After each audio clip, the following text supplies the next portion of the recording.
I can't believe I'm doing this. Here we go.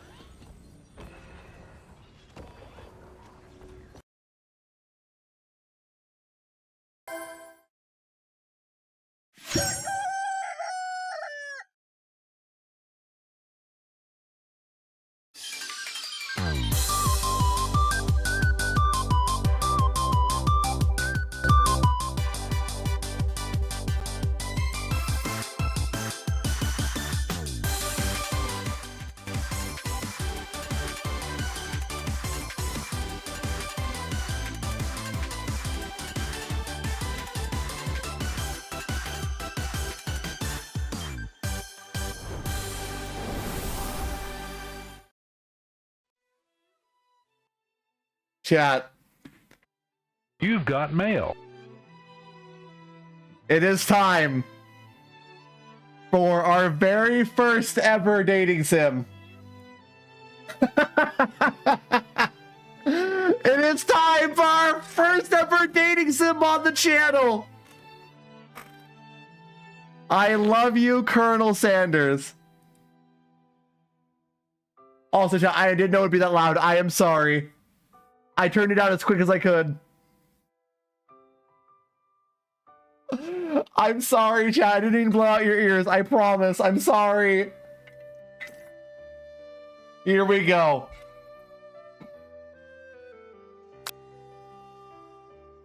No, people, leave it's for Valentine's Day.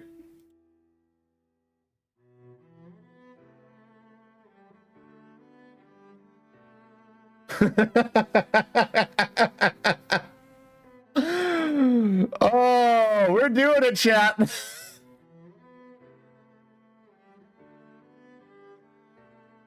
Here we go.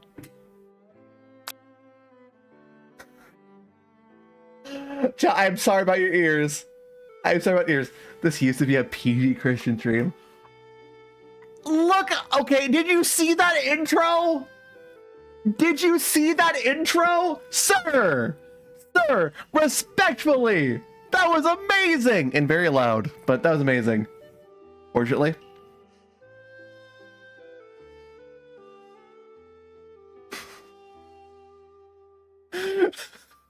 What in the actual Muck Silver just in this ace? Okay. Alright. Chat.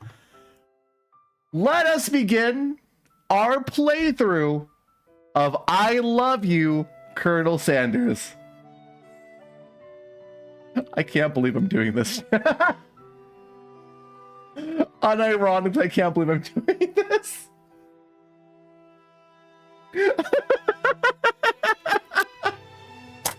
We're waiting for the poll to be over, and then we'll start.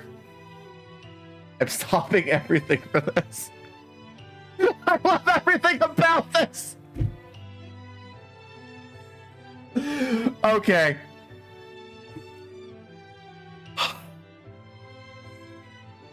Just waiting for Errol to get friend zoned. Oh, probably.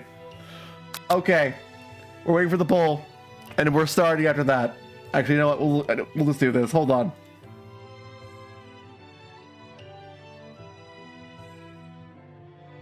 Silver's missing this. True. True. Okay.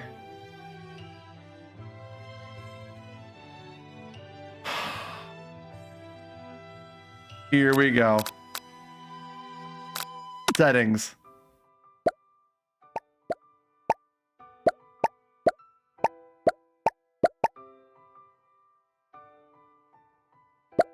Like, this sounds fine.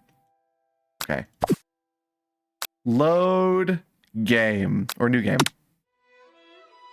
Welcome, chef. Before we get started, tell us your name.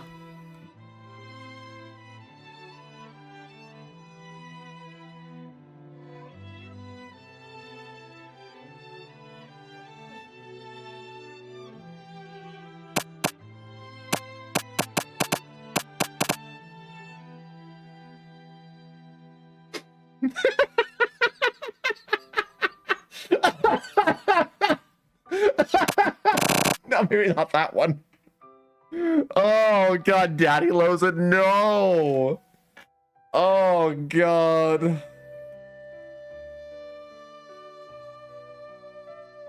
Fitting curse name for a fitting curse game. Ugh. Okay, no. Larry. Should I be Larry? Should I be Larry? You know what? We can be Larry for you guys.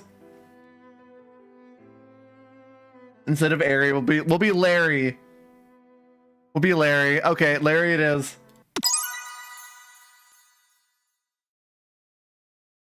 What are you doing? A mistake. Hold on, chat.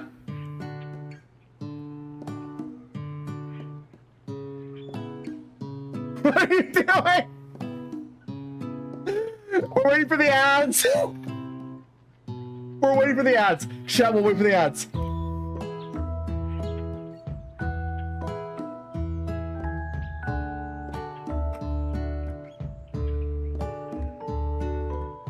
Waiting for the ads, don't worry.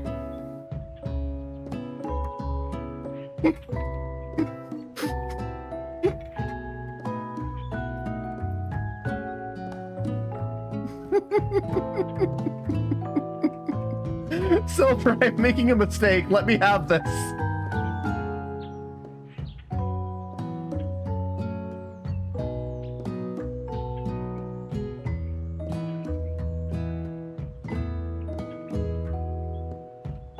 Let me have the Silver, please. Okay. Ads are almost over, chat. Then we'll get started. The heck poll is this?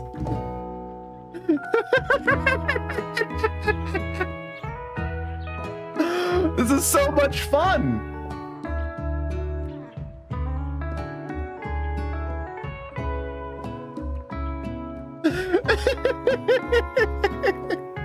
I've gotten so many DMs. You've gotten so many DMs just to save you. Okay. All right, here we go. Chat. Let's begin our playthrough of I Love You, Colonel Sanders. You sleep softly as the morning sun casts a warm glow through the window of your modest student apartment. The world is peaceful and serene. You can stay in the moment forever. Or you can wake up. Now. Your first day of culinary school is no time to sleep in. Smack that clock. Lying in bed, you stare at the ceiling, thinking about everything that awaits you at the prestigious University of Cooking School, Academy of Learning. Your mind begins to wander. You need to take this seriously. Who will be there? What will you cook? What should you wear? Hold on, let me get off the PC. Here you go.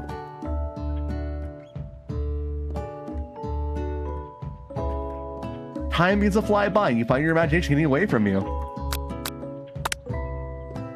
Larry says, I'd better make sure to arrive prepared for the first day. You bust through your morning checklist. Teeth equals brushed. Hair equals combed. Hits deodorized. Nothing can stop you now. You confidently grab a biscuit, strut out the door, and head off to class. What was that sound effect? Just what you needed to get your blood flowing. Between muck-making pigeon noises in my other tab, and whatever the fresh hell this is, I can confidently say, I hate Valentine's Day. Peepo WGF.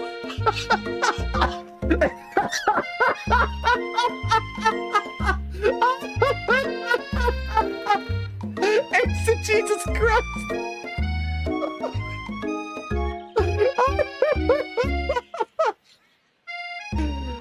Oh my god. You said you're gonna make me cry. Okay. Thank you for the bits. Standing in the squad, you gaze upon the magnificent University of Cooking School, Academy for Learning. Here comes your lifelong best friend forever, Miriam. She's the most adorably awkward person you've ever met, and you absolutely love her for it. Good morning, Larry. Are you excited for the first day of the rest of our lives? Actually, because I sure am excited, a little nervous. Oh, okay, a lot nervous. What's the... It's just that this morning I made breakfast for myself, but, well, when I ate it, it couldn't taste any love in the food. What if I'm no good? What if I fail? Classic Miriam, raised by Master Chef parents. She's always held herself to a very high standard. Ever since we were little babies playing together and you rescued me from that quicksand box, it's been clear to me that you're the most loving, caring person I know. You're gonna do great. But with the University of Cooking School, Academy for Learning's famous 3-day only semesters, I'm afraid of being left behind and never catching up. A sweet girl, Miriam has always had a flair for the dramatic. This summer, she got so nervous about her first kiss that she chipped a tooth practicing on a mannequin. Should you pep talk her or change the subject to give her some relief? Pep talk! You can do this! Remember last month when we saw that fortune teller and had our tarot cards read? The lady with the mask who gave you nightmares? I've been trying to forget. I know she looked spooky, but she was so sweet. She told you that we were destined for great things. Remember that card with the fancy looking tower and that other card featuring the handsome fellow in the red suit? I've been waiting for so long to meet a handsome fellow I could call my own. I'm sure you will soon. In no time, we'll be graduating and you'll be lighting the world with your heartfelt cooking in no time at all. As you talk to Miriam up, you can feel her nerves begin to ease. You know what? Maybe everything will be okay after all. And if not, at least I have one of these killer bangs. Can you believe I cut them myself? You can definitely believe it. I can't believe it. Before you get another word out, you're rudely interrupted by when someone smacks your books and custom engraved measuring spoons out of your hands up onto the ground. How dare they? Hey, it's Ashley, your arch rival? She's totally evil, but you can't help but be filled with jealousy. She can get anything she wants and she knows it.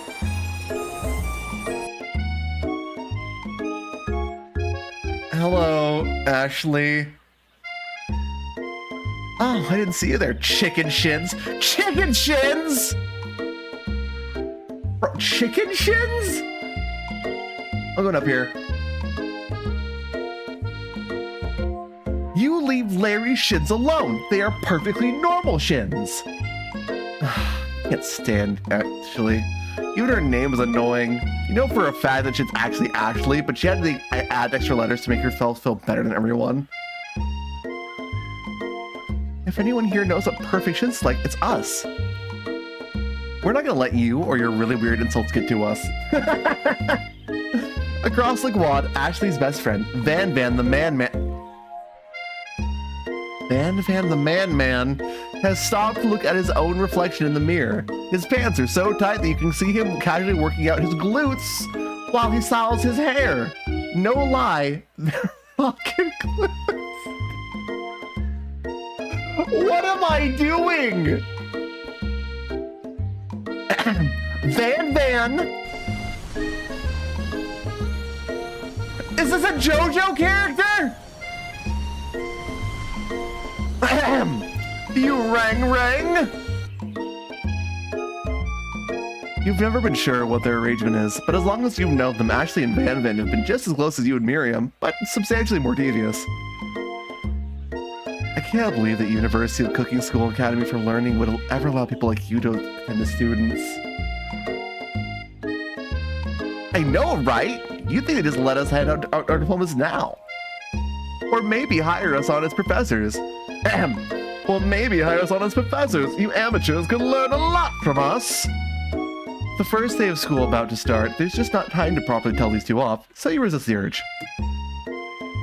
Let's go, Miriam. See you later, losers. As you approach the door, you see a goofy-looking kid pushing hard against the window directly next to it.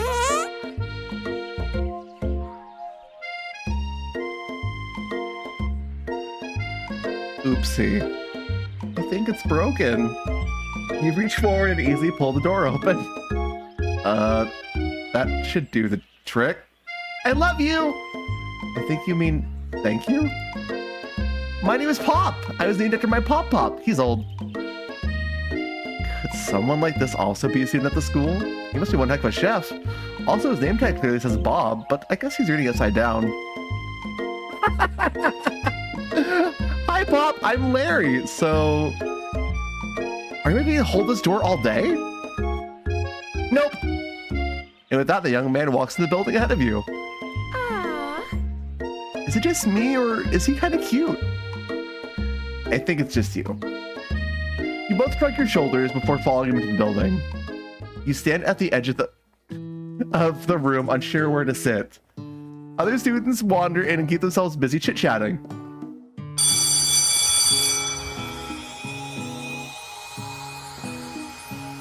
A scruffy-looking pooch takes his place at a podium at the front of the class. Adorable!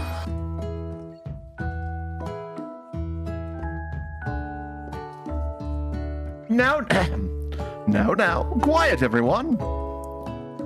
Who is this unreasonably cute pup and why is he in our culinary class? He must be Sprinkles, head instructor and CEO of UCSAL. Please, please call me Professor Dog. I may be cute and a little and fluffy, but I still demand respect. What? A cute dog's professor? This is the best school ever. I guess only a dog's nose is capable of picking up all the nuances of fine dining. The dog at the... Asen! I'm not a corgi! Okay. Out of nowhere, wind begins to rush around you as a swirl of cherry blossom petals fill the air inside the classroom. What? I'm chilly. Someone close the window. And then... he walks in. You're immediately swept up in the aura of this new student and his remarkable goatee. Who knew anyone could be so handsome? Time stands still. It's him. It's... if it isn't my favorite student, Holland. Colonel Sanders interrupts Sprinkles. Sorry, Professor Dog. Before he can finish the sentence. Please, call me Colonel. Colonel Sanders. A hushed murmur rolls through the classroom as Colonel Sanders walks down the aisle of desk. Suddenly, the room is sweltering. Sweat begins to bead across your brow. You feel like everyone is looking at you, and you're not entirely wrong. And this over here must be Sweaty Sweats a lot. Maybe we should open that window back up before faucet fits melts into a puddle and evaporates entirely. Hold on just a second. Nobody talks to my friend like that. You two both know my name. We were in the same kindergarten class. And what is with all you really weird insults? Besides, when Larry sweats, it's not gross. It's beautiful. Look at that shiver.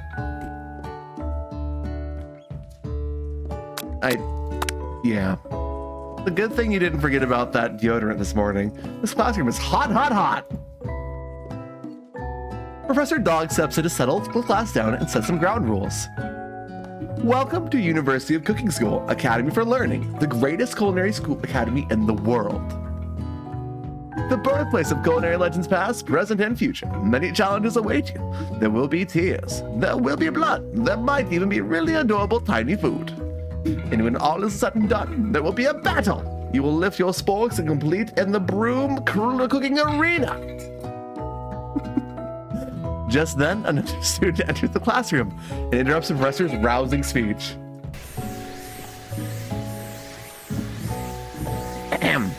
Hi guys, sorry I'm late. I hope everyone had a good summer. I really miss... Quiet! Late to class is bad enough, but interrupting my monologue, you're on fast track out of here, young man. Are you sure you're even in the right place? Don't you recognize me? This is my third year in this school with you as my teacher. Everyone stares at him, blankly. Does no one remember me? You're expelled if you utter one more word before I finish! Let that be a lesson to you students that tardiness is unacceptable! Even Clank here made it on time, rolling halfway across town on his tiny wheels! You turn to see the students of Sprinkles is referencing, who appears to be some sort of industrial kitchen appliance?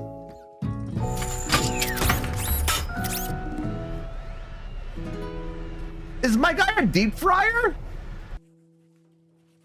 The class bursts into laughter. Oh, Clank, you rascal.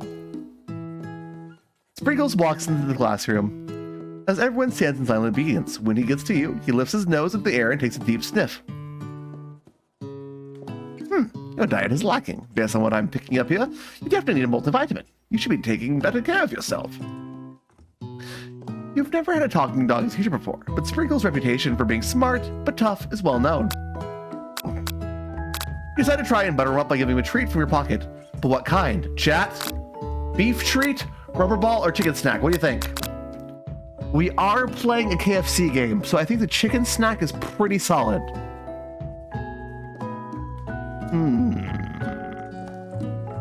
Chat, 1, 2, or 3. Beef treat is 1, ball is 2, snack is 3. 1, 2, or 3, chat. I see 1, 2. I see 1, 3. I see a 3. 2. 3. Okay, we'll do... I see 2 3s. Okay, 2. Alright, I'm just gonna do ball. Okay. You reach beneath your apron and return with a rubber ball in your hand. Sprinkle's eyes go wide as he locks onto it. You toss the ball as he bounds after it, grabbing it in his mouth and swinging it from side to side before dropping it. The throw passes quickly. It's not clear if that endeared you to him or not. Settle down, young chefs. Take your seats and prepare to have your minds open to the amazing possibilities of culinary creation. As everyone rushes to claim their favorite seats, you're left standing at the front of the other room. Only 2 options remain. Hi, Larry. There's still a seat here. It seems that no one has claimed the seat next to me, if you're interested. Oh, the first hard choice. Oh, chat. Do we sit by our friend? Or do we go sit by the colonel? Oh, there's no winning. Oh, no. Oh, no. So, wait. Okay, chat. Maybe if I sit by my friend and the colonel sees I'm a good friend, he'd be more interested in the future. Right? Oh, God.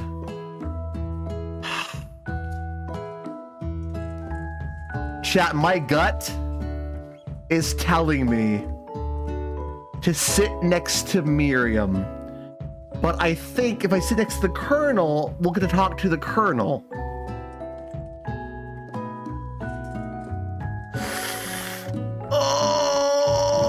Okay. My friend, you moved to take your seat by Miriam. I'm so glad to have you near me to support me through this class. Of course, you're my best friend, Miriam. Who else would I sit by? This poll, oh my God. Who to sit on? No. Colonel Sanders. He has such a magnetic personality, and there's a seat open right next to him. If you had sat there, you might have gotten to know him a little better. I'd never sacrifice our friendship. Besides, I'm sure you'll get a chance to talk to him later in the semester. I've got 3 whole days. That's a lifetime. So you say, but now that Miriam mentions it, that Colonel Sanders is just so darn dreamy. Oh God, okay. As soon as you settled into your seat, the professor makes an announcement. Think fast, it's time for a pop quiz. Hey, a quiz about me. This incredibly important and surprisingly short quiz will tell me if you're ready for life at culinary school. You've got a knife shop and your focus shop. Here comes question number 1. If train A is traveling to point B and train B is traveling to point A, how important is it to wash your hands before cooking? Extremely. That's right. Horse is to tree as chicken is to...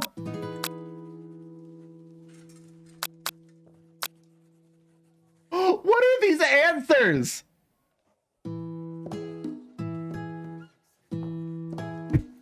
Ow! Ow! Oh my God, that actually hurt. Chat, I was holding my hand and I slammed it down by accident. Out of like sheer confusion, I accidentally hurt my wristy. Ow. Night vision goggles? How did they make sense? None of these make sense. I'll go with Feather. That's right. What is the most efficient eating utensil ever created? A comical oversized fork. I mean, wouldn't it be a spork? Chat.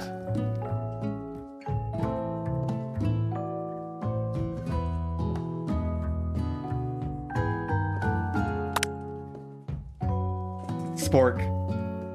It's a spork.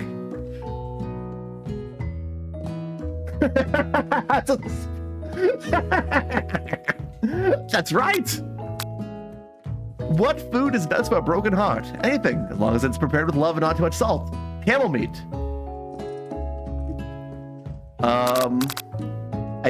I would say this one. That's right. Isbino's a good boy. No. The talking dog that teaches him color school, so he is the best boy. Yes. Chat. He's a good boy. He's the best boy. That's right. The total score is 5 out of 5. Wow. Be honest, did you cheat? You look up to see that Colonel Sanders has been watching you totally tell your score. He's impressed. Chat, the Colonel's impressed. Ooh. I know we just met, but I have to confess. I think you have a beautiful brain. Hot diggity, Larry! You just scored some major Colonel Sanders points with that performance. May I have your attention, students? I have an important announcement to make. Time for lunch! Wow, the cafeteria is nicer than any restaurant you've ever eaten at. It makes sense that a school that they did cooking would also be serious about eating. A delicious fragrance to the room tickles the end of your nose. Your mouth waters. You smell that? That must be our lunch. It smells crazy good. Everyone, can I have your attention? About lunch? No, I just wanted to apologize for my tardiness. You see, I was... Howdy, folks. I'd like to make an announcement. Hey, It's about lunch. Everyone cheers! But Shh! Lunch! She said shh. In honor of the new semester, I have prepared something special to share with everyone for lunch. Must be the smell I smell. Indeed, that smell. You hold your breath, waiting to see the food this mysterious student has created. You heard that he's very talented, but were the rumors true? Is this? Colonel Sanders lifts a large bucket above his head. Its contents glimmer in the light. Piled high are a huge piece of chicken, breaded and fried to a crispy, golden finish. The aroma envelops you, and you begin to feel warm and safe. Colonel Sanders filled the bucket with chicken. What a novel concept! Your stomach begins to grumble, as if to say, stop thinking and start eating. For years, I have been developing a secret recipe for the perfect fried chicken. By my calculation, nothing less than 11 herbs and spices are required to achieve the perfect balance of flavors. You look around and notice that every other student has a pen and paper and is scribbling notes as fast as they can. But that's all I'll say about that. What? You think we want to see our stupid secret recipe, dude? Nah, my dude, nah. I'm just drafting a last will and testament in the case one of these ingredients is poison. Got him. He looks around nervously to see if anyone else is laughing at this sick burn. You wait to see what zinger Ashley is prepared to follow up, but she suddenly takes a different approach. Yeah, and I was just like writing my diary. Dear diary, today I smelled something beautiful. I knew at that moment that only the hands of a true gentleman could fry a chicken so tender. You see her body language change from bitter and evil to sweet and innocent. As she slides closer to Colonel Sanders, she realizes that he is destined for greatness and fame with his cooking skills like this. She wants him all to herself. Oh, please. Well, Van the man, if you don't want any, I'll take his. Whoa! Hold on, I guess I'll try it. He takes one bite and his eyes grow wide. He starts contorting his face as he tries to hold on to his pure exhilaration and act unimpressed. Easy now, there's enough for everyone. Please, my fellow classmates, dig in. You take one of the pieces and fried chicken it out for this bucket and sink your teeth into it. It's amazing. Tasting Colonel Sanders' food transports you to another dimension. Alone with your taste buds, gripping a drumstick in your hands, you float weightlessly. Focus your mind and meditate on the moment. Try to identify every flavor. Savor the moment. Everything culinary tells you about Colonel Sanders' culinary heart. Swim towards the light.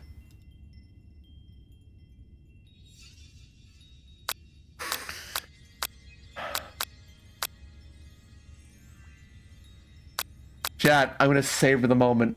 Savor the flavor. The flavors in your mouth are beautiful, pure, heavenly. What a guy. Along with the flavors, you feel something that you can only describe as love. For a man? For a flavor? Are they the same? After tasting his food, you try to get some one-on-one with the Colonel Sanders. You approach Colonel Sanders. What pole? Lick his fingers. You know the colonel, you lick his fingers good, give him your 11 spices. So who made this? Okay. Colonel Sanders smiles ever so softly as you approach. He stops what he's doing and allows you to break the silence. Colonel, I wonder if I could talk to you for a second.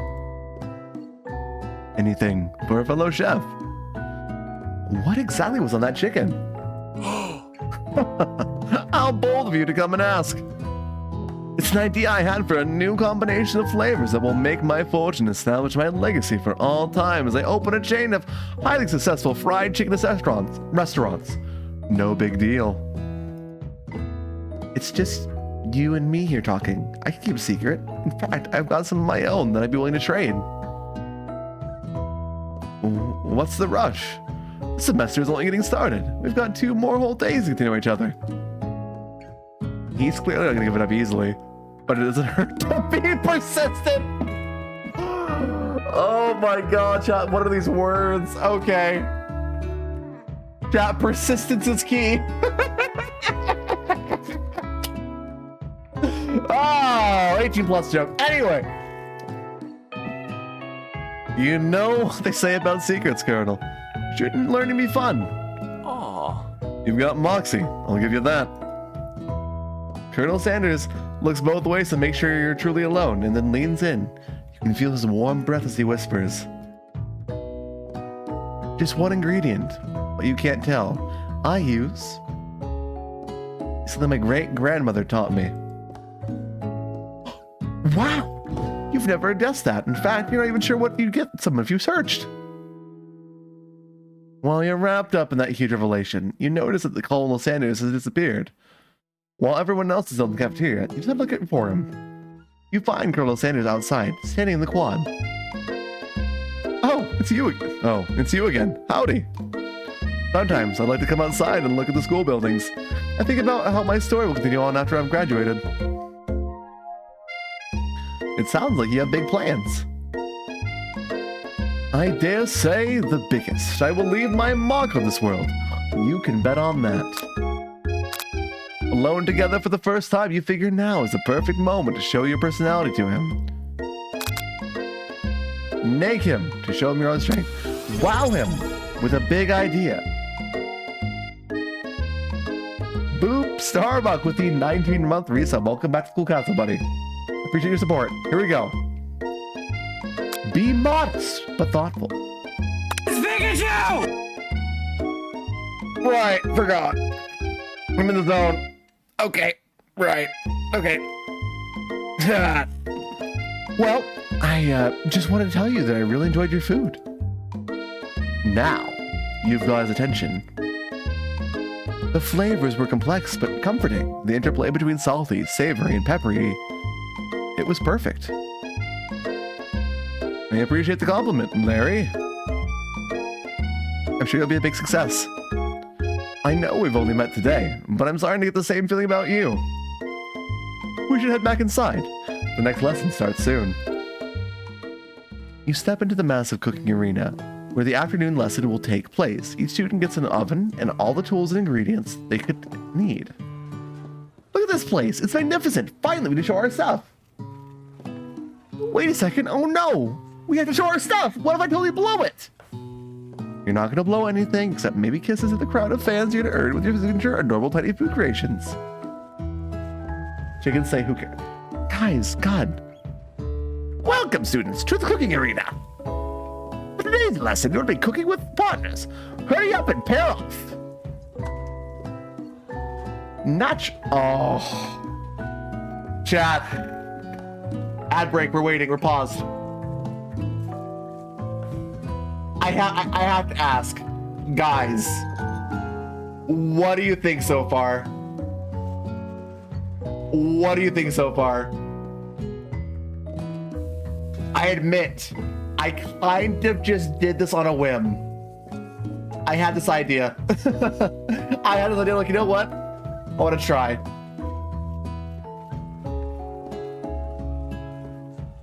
It's Blur's content. Let's go.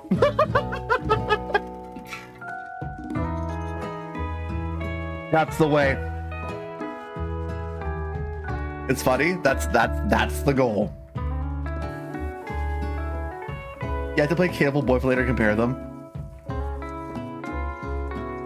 That's fair. The bird day, the bird dating game.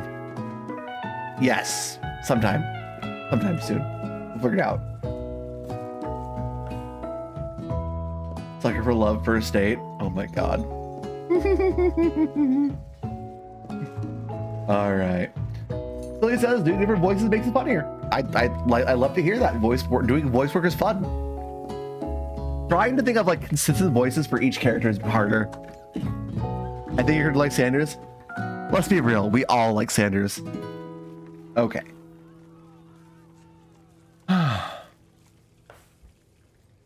Hey Colonel, we'd like to tackle this lesson as a team of two. That is, me and you, if that wasn't clear. Will you be my partner? Aww. Sure, Larry. I'll prepare our station. Without you as a partner, Miriam was left standing all alone. Two different students quickly take notice. Hello, new partner. Beep boop. Bzz. Oh my, two potential partners. I'm so sorry, gentlemen, but I don't know who to choose. It looks like the pick for her. Friend duties can be a little awkward, but that's the price you pay for not being alone forever. Who do you want to ask you Miriam's partner? Chat. Do we have Pop be her partner or the fry cooker?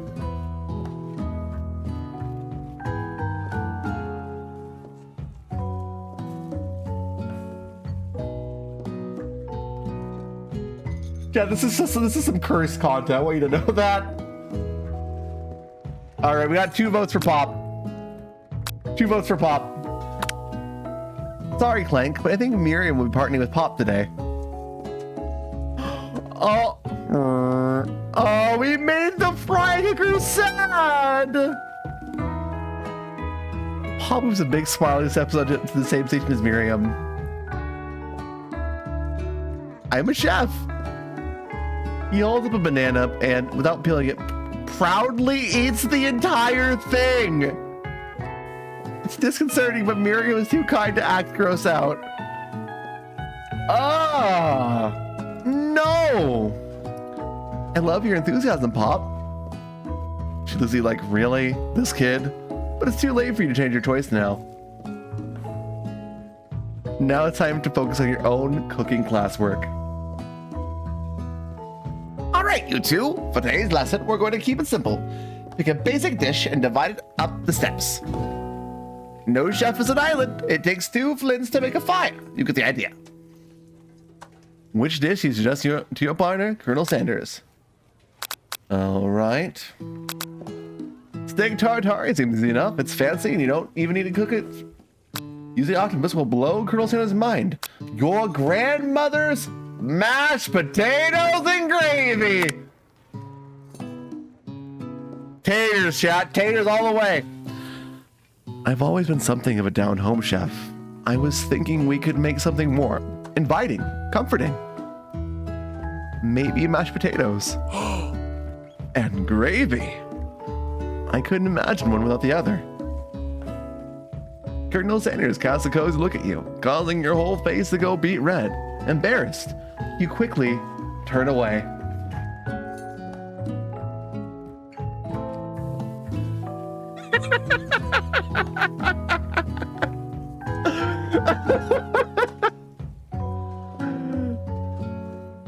I'll go get the potatoes.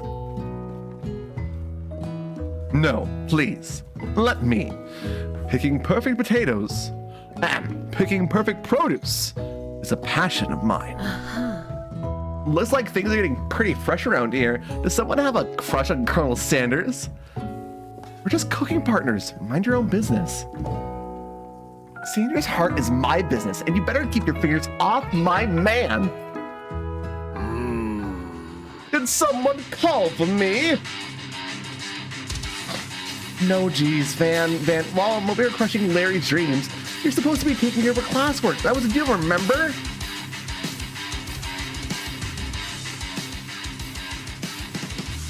Colonel Sanders returns, arms full of peeled potatoes. He tosses them in boiling water and turns his attention to you and your old friends. Oh, howdy there, Ashley. Van, are we working in a quartet instead of a duet now? Actually, no. It looked like Larry was struggling, so we offered to give him a hand. You know how it is. These young amateur chefs need a lot of mentoring. I'm going to say, Colonel Sanders, maybe I could also teach you a thing or two about fancy food. Maybe one day you might be able to grow up and get to my level. Doubt it. Don't be rude, Van.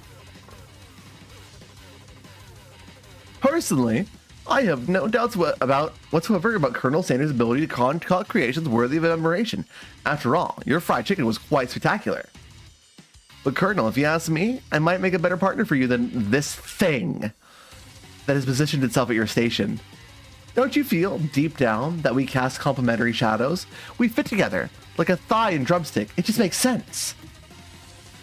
Nothing about this makes any sense, but one thing is clear. She's coming for Colonel if you don't watch out.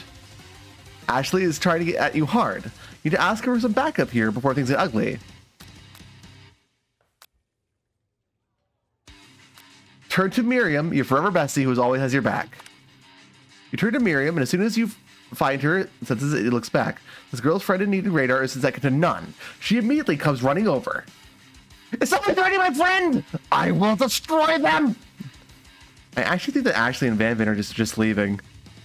Leaving in the dust vis-a-vis of my skills as a chef, perhaps, but stepping away from this competition, you are sorely mistaken. Miriam, you're a lovely friend, but Larry is my partner for today's activity. You look for Sprinkles in hopes that he might step in, but he's nowhere to be found. Darn those cute corgis with their short but sturdy stature. You look down at your station and realize that, in the tension of the moment, your hands have been cooking on autopilot. Tripped by the drama, you've already crushed into the boiled potatoes into a perfectly seedy mashed texture, with plenty of butter and cream for flavor. It's as if your natural passion guided you through the steps you know so well while your attention was elsewhere. I know just what to do. Colonel Sanders extends his hand. He's holding a beautiful white porcelain gravy boat, out of which pours a smooth brown gravy, smothering your nearly finished potato dish. Gravy flows down the mound of mashed potatoes. The results look spectacular. Granny would be very proud. Colonel Sanders holds a spork out to you. You reach out to grab hold of it. But he doesn't immediately let go. The two of you stand still, holding the same spork. And for that small moment, all of the madness and pressure in this crazy world stops. Your eyes lock. The moment is electric. Time stands still. If you love something, set it free. Together, you dig the utensil into the mashed potatoes and lift a heaping sporkful up. When you see Ashley, with a sinister look, you know she's plotting against you to be with Colonel Sanders. And then, filled with rage without thinking, you fling the sporkful of mashed potatoes right to Ashley's stupid, beautiful face. Van, do something! Scooping up a fingerful, Van tastes the dripping mashed potatoes and gravy and realizes it's delicious. Horrified by the revelation, he slinks away. Will he ever be able to cook something with so much love and integrity? Hold on right there, Larry. We do not waste food at the broom cooking arena. Colonel Sanders, I expect better from you. If you throw one more spoonful, you'd better be prepared to eat it from wherever it lands. Can I have Potato's face? Van rushes back over, a covered dish in hand. Mashed potatoes with gravy? Pathetic. It is a few minutes I prepared a full meal. Gaze upon my specialty. Braised tentacle of octopus in my silky saltwater sauce.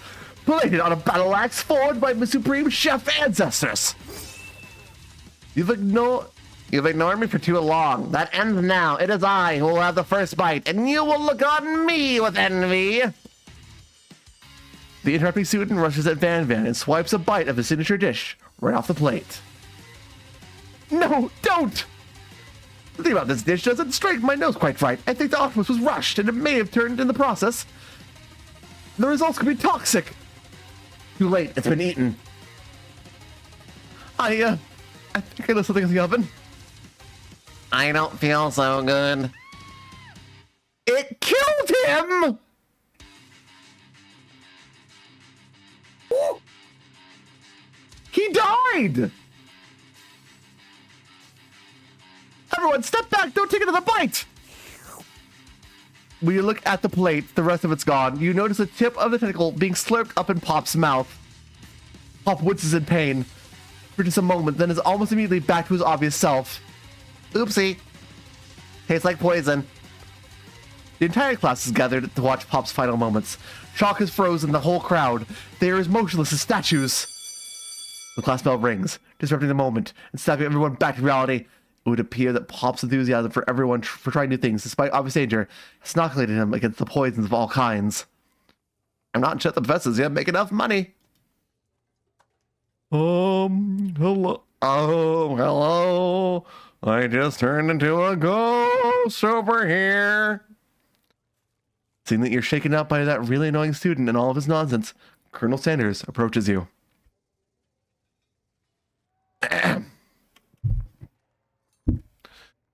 I'm sorry you had to go through that. Please, let me walk you home. What? Like for real? Oh, come on. You follow Colonel Sanders out of the room. At night, the school building is taking on another vibe entirely. It's dark, and more than a little spooky. Colonel Sanders stands in the quad's neon glow and speaks softly. Those mashed potatoes you made in class today. Before you go on, I want you to know they're not a great representation of my skills. I didn't even realize I was making them. They were amazing. Tasting them, you've reminded me why I became so passionate about food to begin with. Colonel Sanders is getting choked up. Cooking is obviously important to him, in a way that you find inspiring. Now might be the perfect time to tell him that you're developing feeling for him. Colonel Sanders. Yes, Larry. There's something I need to tell you. Hold it right there! There's something I need to tell you first! Oh, jeez. You see, when I was just a boy, I had a dream that one day I would be the greatest chef the world has ever seen. And every day since, I've been working toward that dream. Day and night, never stopping, never resting, also lifting a lot of weights, like so many weights. We should follow our dreams with all of our hearts, that our souls may grant them like wishes, floating on a shooting star. Hey, no, you! Shut up! I'm the one here to say inspirational stuff and be the star of the story! Are we forgetting that your cooking literally killed a guy? You can't prove that! I also saw you kill that guy. What was his name? Somewhere in the distance you hear a long, sad sigh.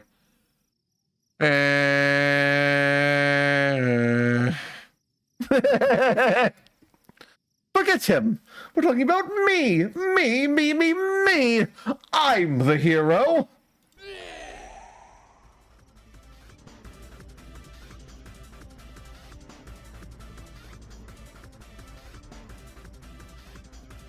The Spork Monster is here to fight a hero. Whew. I think I left the fridge door open. Later, nerds!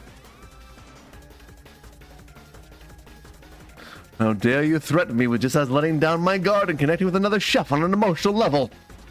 Be afraid. Be afraid. Be very afraid of me because I'm a monster, see? Is he rhyming on purpose or is that just a coincidence?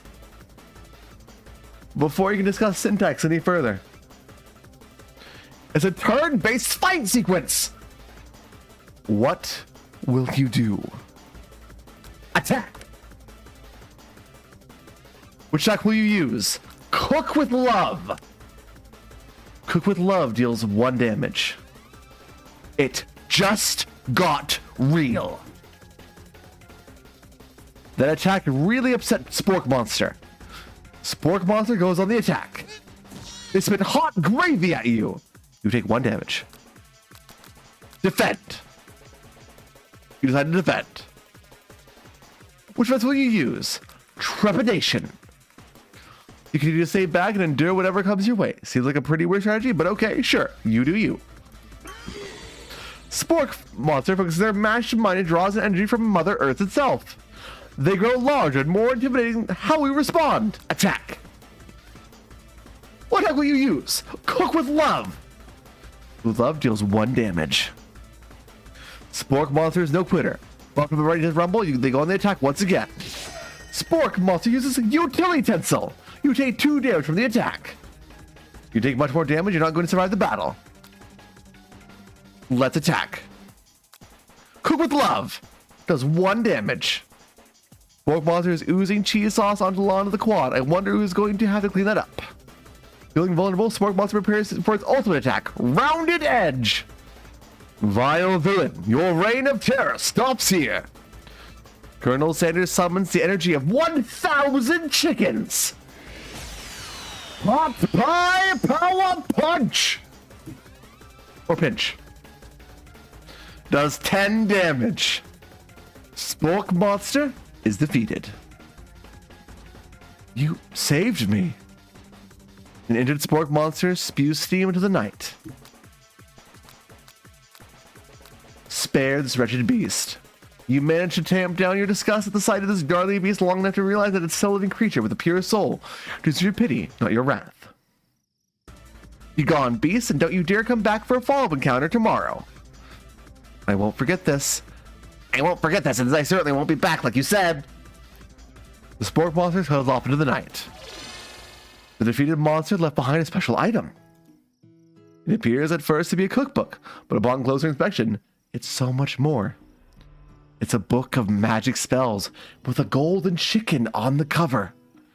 You open the cover and find a library card tucked inside. The last name to have it signed is Borko. Borko. That name sounds strangely familiar. Your blood is pumping as you stand in the quiet of the night, holding the mysterious book in your hands. As you come down from your battle buzz, you realize that your final attack has left you completely depleted. The world around you begins to fade away. Without any energy to keep your eyes open, darkness overtakes you. The image of Colonel Sanders flashes before your eyes as you fall asleep. He must have helped you get home. In your tired state, you don't know if you could have made it without him. What a guy. You want to thank him, but you don't have the strength to utter a single word. You feel your covers being pulled up over you as you talk to nightly. Good night, my Colonel. In your dream, you're together with Colonel Sanders. For some reason, Sprinkles is also there, instructing your love. Dreams are weird.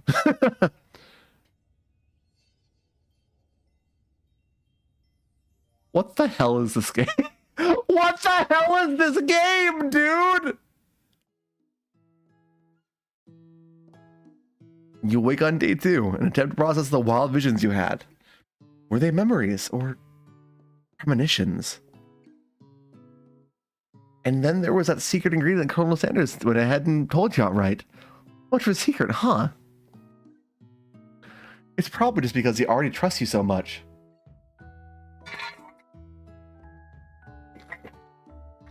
Thank you for the hydrate. Oh, God. Sure. That makes sense. We'll go with that. You meet up with your bestie friend of the school. Before you can tell her about the encounter with the spork monster, she launches into a story of her own. Okay, I know this might sound a little strange, but I think I might be, I think I might like Plop. Like him? Like? I know it sounds like it's moving too fast, but there's something about him. I like him. Like him. We got to talk after class, and he's actually a totally sweet guy. Not only that, but he's really smart. He told me all kinds of stories about Colonel Sanders. Do you know that Colonel Sanders enlisted in the army when he was only 3? What? Okay, hold on. Not only that, but he founded a special unit of super soldiers who all wear the same hats just because he's put on a hat one time and thought it looked... I don't know if I can finish this game. I'm gonna keep trying. Okay. But Colonel Sanders doesn't even wear a hat. He wears a ribbon tie. Either way, maybe it'd be best if you took it slow with this new boy, like I am with Colonel Sanders.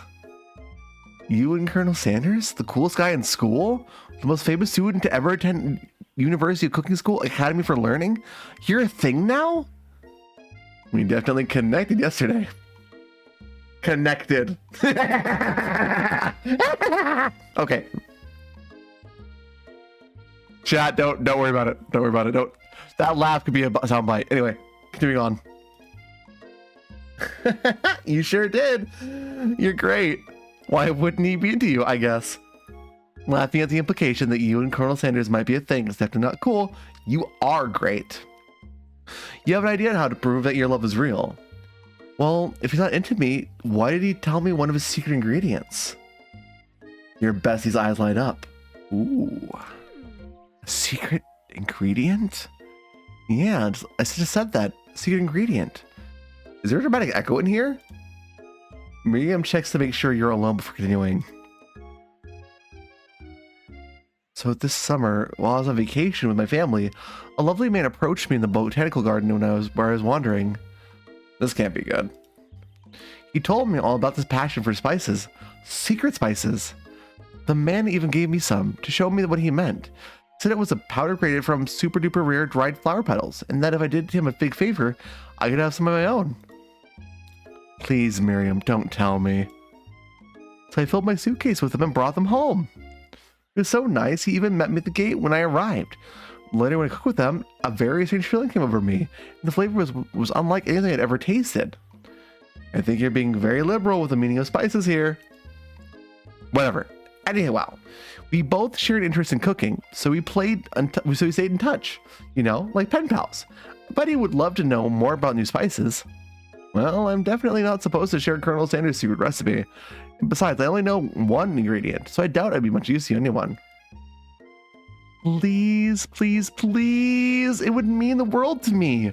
No one has to know it came from you or from Colonel Sanders.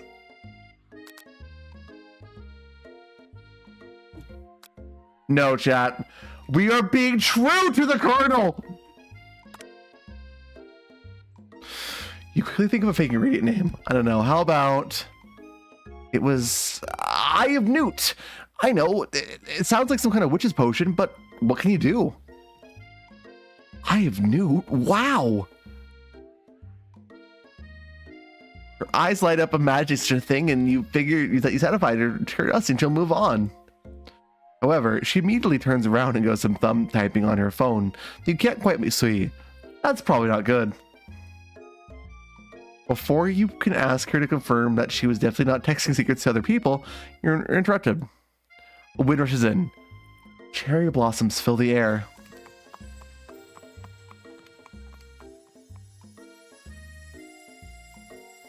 You've got a horse!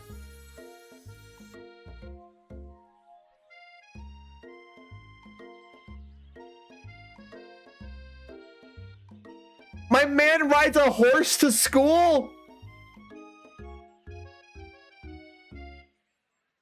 Stand back and admire its majestic glory. Colonel Sanders' horse is truly a thing of beauty.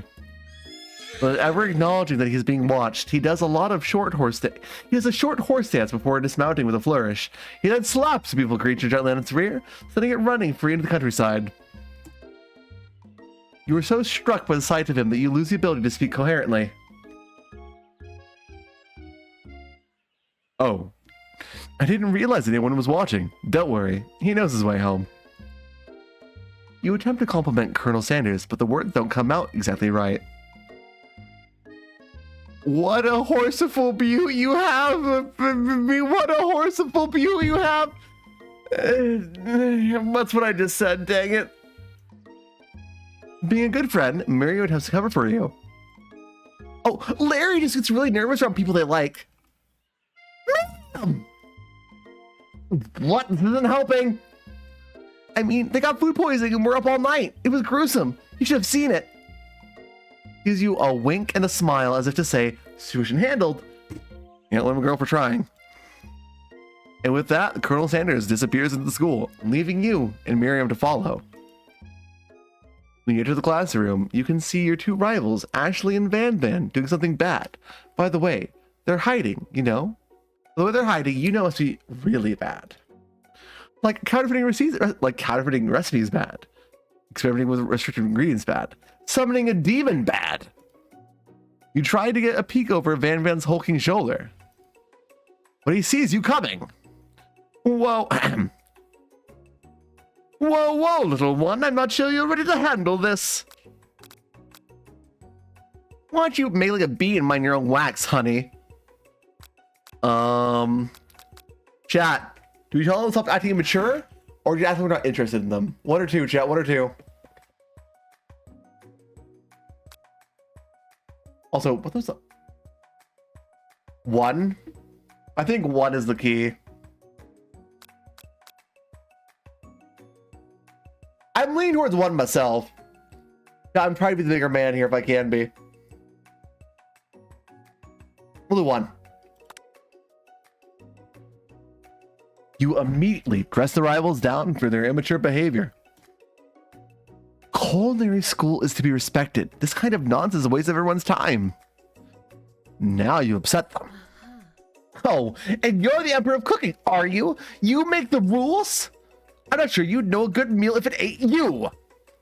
Be the best chef in the world takes more than just culinary skills. It takes creativity. It takes panache. It doesn't hurt to use a little evil. You finally look at what they were hiding, and you instantly recognize it. It's a book, just like the one you found after your encounter with the spork monster. That's the same book that I found last night in the quad. Ashley immediately elbows Van Van, who hides the book behind his back. I don't know what you're talking about. That book is a family heirloom. Its contents are secret. You notice that they haven't just been studying the book. They've got Pop pinned to the wall, and they're tossing potato skins at him as if he tries to catch them in his mouth. We're playing!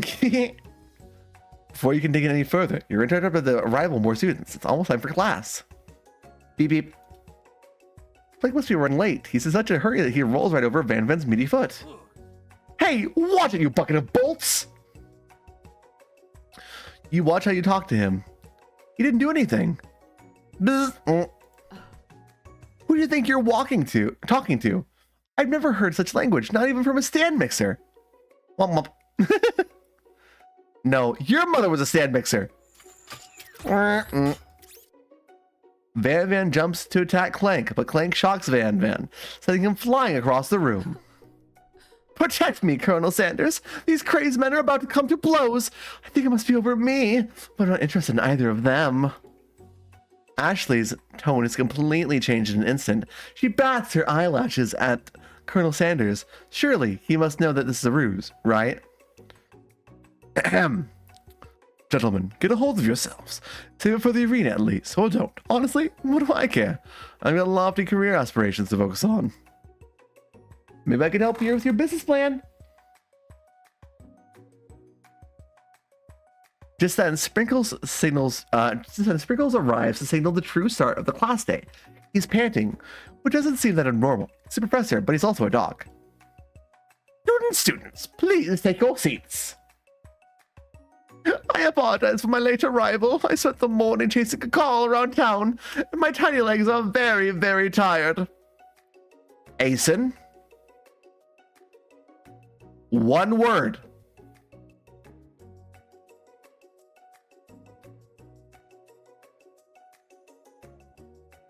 But I'm here now, and I hope you're ready to learn. You try to give Sprinkles a pat in the head, but he snarls at you.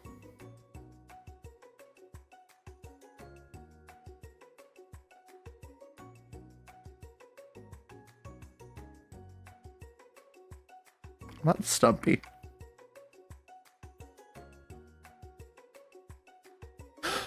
Sorry, I got a little worked up if people tried to pet me before I've had my morning coffee. That'll be a lesson to you.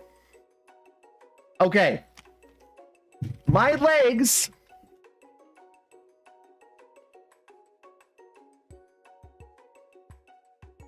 Not that short. Not that like they're not that short. Chat. God dang it.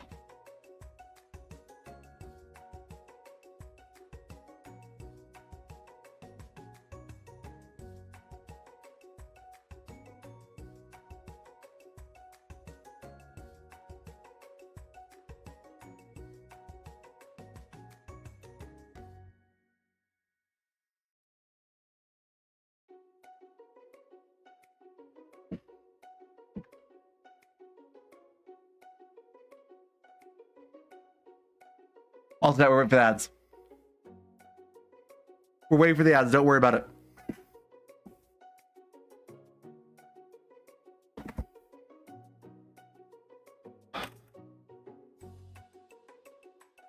Okay.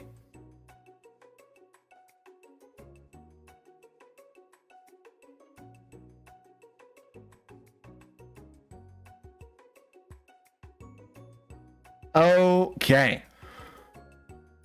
After he catches his breath, Sprinkles regains control of the classroom. Without further ado, we'll review the global's history of my favorite fowl, the chicken. You want to pay attention to the lesson, truly you do. Which is why, in 1776, at the signing of the Declaration of Independence, it was a chicken who first signed their name. But you can't help but daydream about Colonel Sanders, and you miss most of the important parts. When you come to, Sprinkles is hoarding a tray of food in front of you. Well, Larry? Naturally, this appears to you to be a sample platter. What item do you want to sample?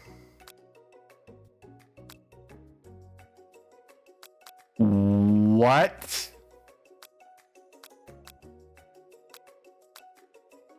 Which item to sample? A pepper? A brightly colored pepper stands out from the other items. It sparkles in a most eye-catching way, so naturally you reach out, grab it, and eat it right away. However, your body is not prepared for the heat. The pepper has triggered an intense spice hallucination. It feels like forever as you trip through the universe. My friend. This guy again? I'm here to give you an important message. You must avenge my death and fulfill your destiny. All you must do is... I was saying, to fulfill your destiny, all you must do is... Sorry, I think I got some spice stuck in my throat. It's fine, I'll work through. To fulfill the prophecy, you must. You feel yourself to begin to regain consciousness. Oh, man. You come to and find everyone is staring at you. The pepper was the last of its kind on Earth. Now it's gone forever. You think to yourself, geez, I should pay better attention. We all make mistakes. I'm sure he'll forgive you someday. Come on, it's time for lunch. Wait, I ate an endling pepper? Before anyone can relax, the cafeteria lights dim. Oh, the lights dim, you say?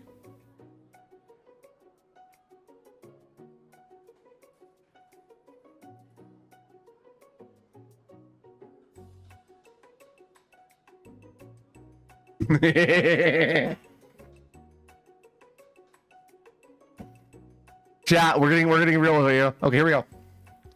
And your rivals enter to make a dramatic announcement. Today's lunch will be prepared by a timed competitive cook-off. The level of theatrics with these two is off the charts. Huh. You're on. A bit of lunchtime competition, eh? Count me in. If I have to wipe the tables with you fools before I set my lunch down on it, then so be it. I'm not the fool, you're the fool, fool! Good one, Van. I like your gumption, Larry.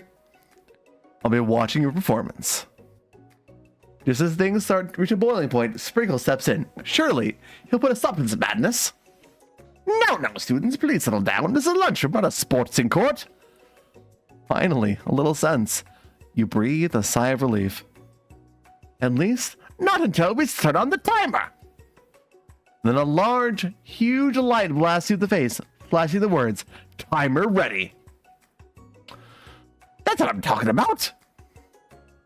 Oh, I stand corrected. The hard way builds a solid foundation of confidence that cannot be swept away. And that's an original quote by me, in case anyone was wondering. I hope its message lifts you to victory. Like a diamond, I was formed under pressure, and now is my chance to shine. I will defeat you myself. You had his chicken and you made mashed potatoes and gravy on day one, and you're feeling like you can really impress him again here. Decide to boil some water for the potatoes. Think fast, the timer runs down. You'll be forced to pick randomly. Oh god. What are you thinking, Larry? You had the game! You're gonna need to see the chicken before you cook it. You don't know how Colonel Sanders' recipe is exactly, but you have an idea. 11. That's right, you might not know all the ingredients yet, but at least you're headed in the right direction. Tail wagging intensifies.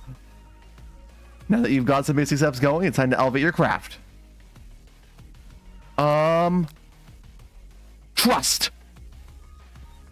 I'm begging you to get together. I'm a dog. I'm never the wrong time to get for some jokes. Next question. Your classmates are rooting for you, but Ashley is simply stronger and faster than you. Better pick it up at the pace you want to survive. When you were a child, your father told you to never forget where you came from. Every day, you meditate on this advice and draw energy from that place.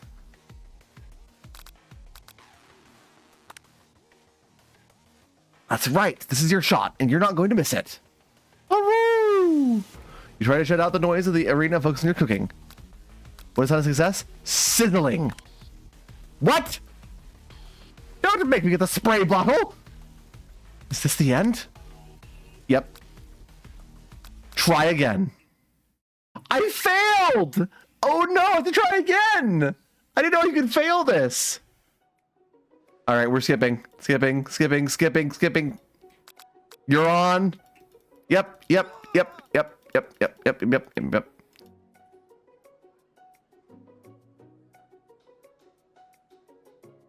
Okay. Aroo! Okay.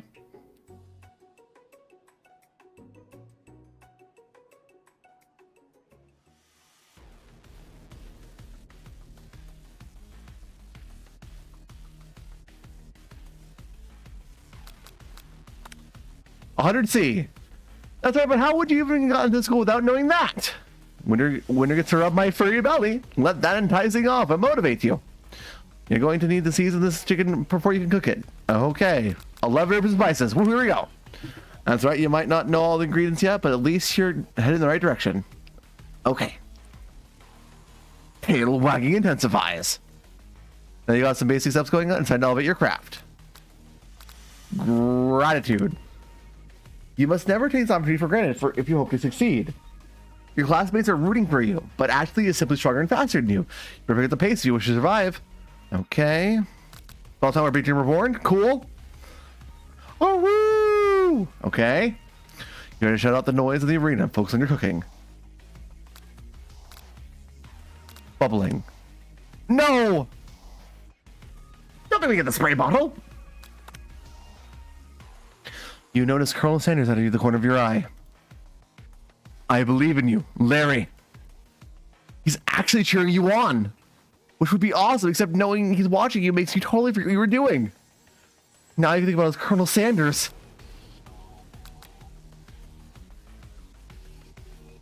You return to a desert island with only one desert cookbook. Which do you take? What a hunk! I know, right?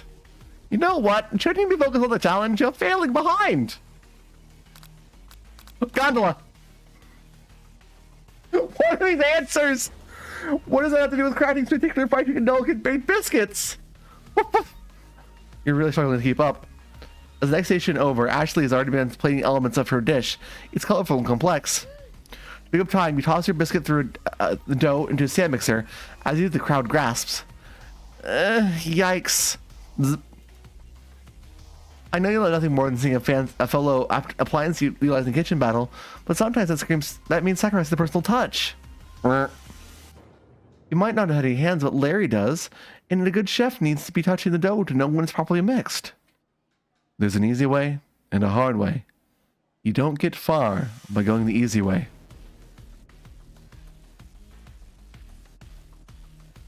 When you hear everyone talking, you realize how serious your error was. You immediately shove your hand into the mixer to rescue your dough before it's over mixed. Larry, no! But you're not fast enough, and your hand gets stuck. It's immediately crushed quickly by the spinning beaters. There's no way you'll be able to use that hand for the rest of the match. Colonel Sanders shakes his head in shame. What you often find is that the easy way can turn out much, much more difficult. Everyone, stop what you're doing right now. This battle is over. It can't be. I was so close to finishing my dish. Sweetheart, look at your hand. You simply can't go on. Aw, that's too bad. And here I am with a completed dish, ready to serve. Trying to make you the winner by default. No. It wouldn't be fair to compare the two on account of Larry's injury. You see Sprinkles begin to lick his doggy chops as he looks into the dish. But I suppose you should at least tell us what you prepared. Well, because I'm the sweetest, I skip straight to dessert. On this white chocolate dome, you'll find a wide array of delights, taking you on a journey of flavor that tastes good and tells a story of excellence. I was going to ask Larry to do the honor, but since you injured, I'm afraid that pouring this creamer of delicate hot chocolate sauce might be too difficult. Colonel Sanders, if you wouldn't mind lending me your strong, steady hand. Colonel Sanders pours hot chocolate on top of the dome, causing it to melt away, revealing the ingredients hidden within. Inside, you'll find a delicate fried croquette on top of a slice of honeycomb, ice cream 2 ways, tender nougat, and pearls of blueberry jelly. Colonel Sanders seems intrigued, but perhaps not impressed as he dips his finger into the chocolate sauce. Simplicity isn't your strong suit, is it, Ashley? Oh, you. As he places a sauce-covered finger in his lips, Ashley leans over and whispers something into his ear. A dab of sauce sticks to his mustache. Chat. You don't show him the anger. Don't let it out. Let's chat. We're doing something unhealthy here. We're bottling it up. Your rage burns so intensely within your eyes that they burst into flames. The flames cause your eyebrows to catch fire, turn to ash, and then they fall off of your face. Which means people will have a hard time understanding your emotions for the rest of the semester. Perhaps forever. Embarrassed and ashamed by your poor performance, not to mention your crispy fried brow, you run for the quad to be alone. The beautiful weather feels like an insult. Inside of you, a storm rages. It's Colonel Sanders. He's probably here to tell you that he and Ashley are in love and have decided to get married. He won't even ask you to cater his wedding because you're a terrible chef and an awful person. Try to hide from him, but he approaches you directly. I know you're hurting right now. Not just from the death getting lost, but that run with the mixer and that small fire. We should get that checked out. I'm fine. You just leave me alone. I'm a loser. I'm not fit to fill your I'm not fit to fill your fryer?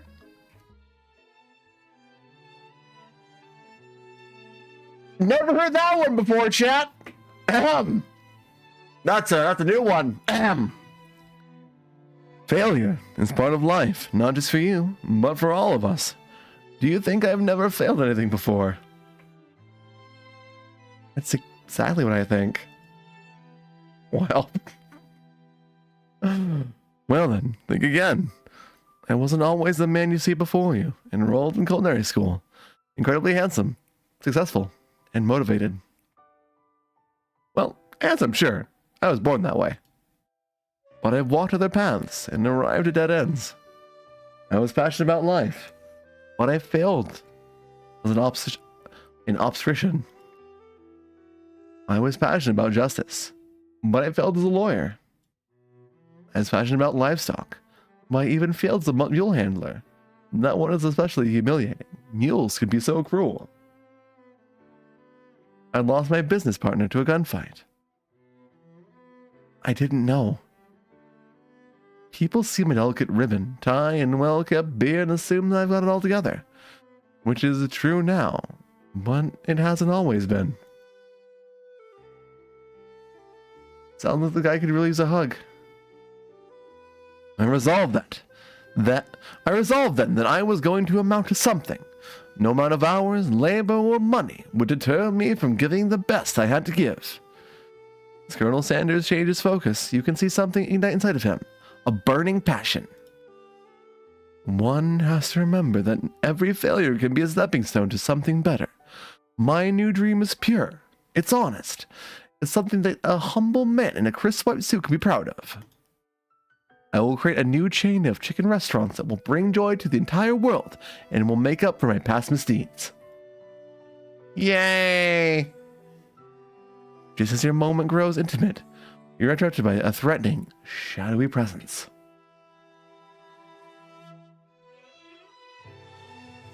Battle scarred from the night before. You prepare for the worst. It's the Spork Monster! Porco? It is I. I know I said I wouldn't be back. After the whole fight to the death thing, maybe you don't really want to see me anymore, but I just want to say I was wrong to attack you, and I apologize.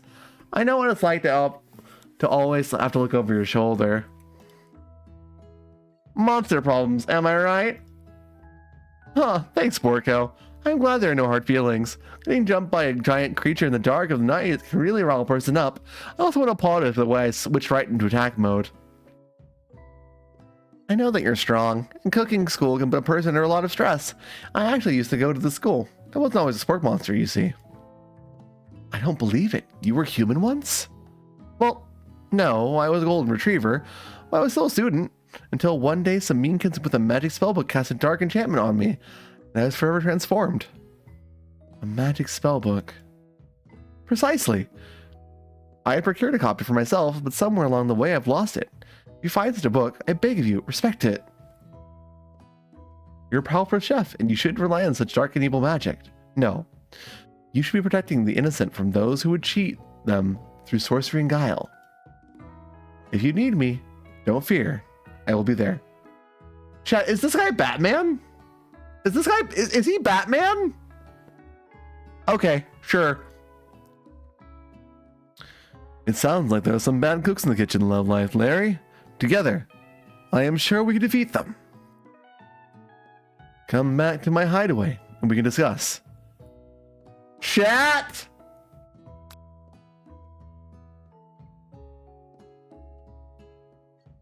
He's taking us home, chat.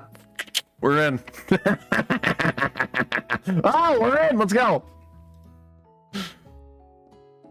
A personal invite. You can't imagine what Colonel Sanders' home must be like, but it sounds like you're about to find out.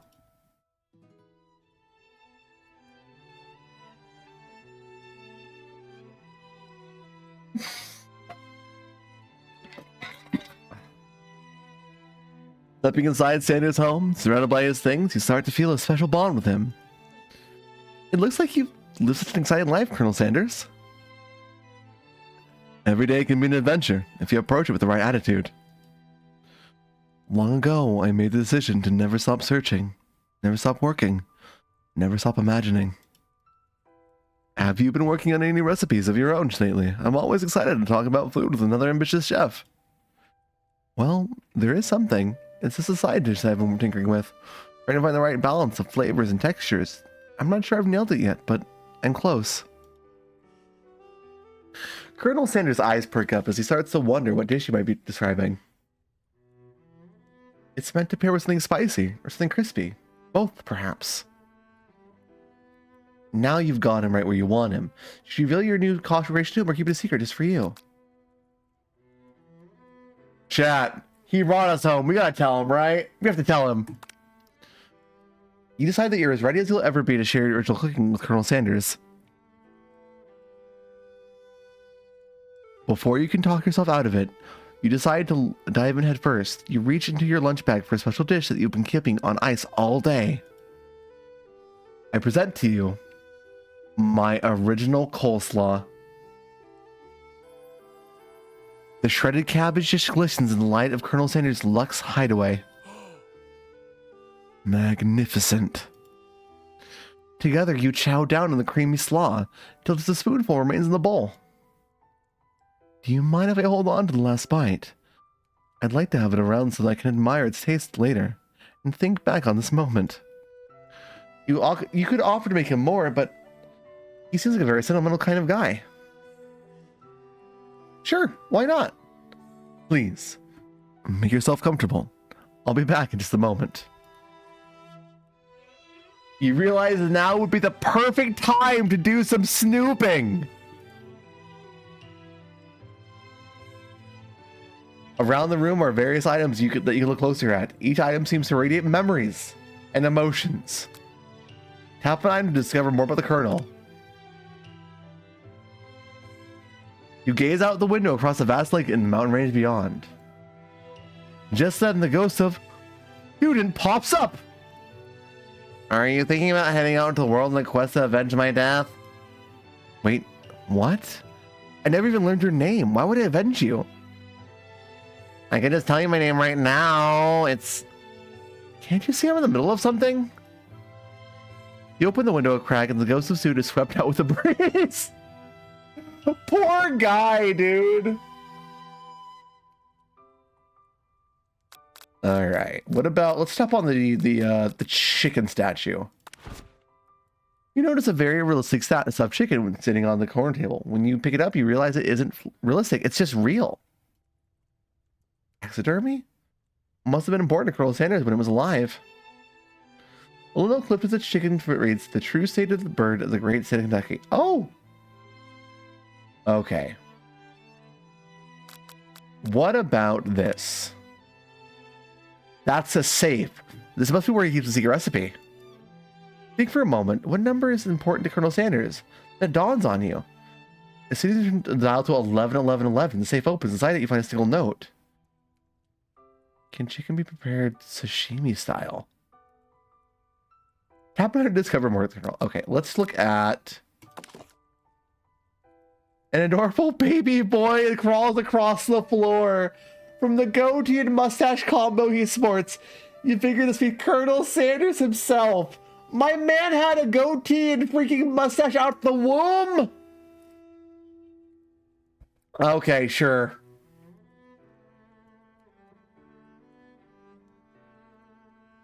Or maybe it's a drumstick that he seems to be wailing around. Sure.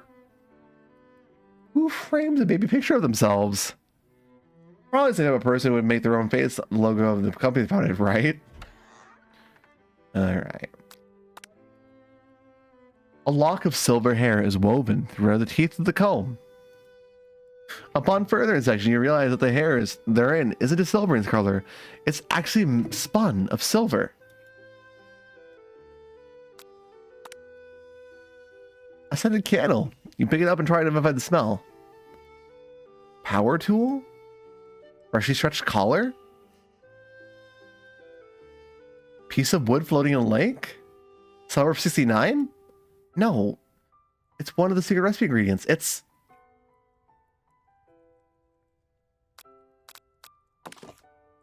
The photo appears to be Colonel Sanders, except he's on an old man visiting the pyramids of Egypt?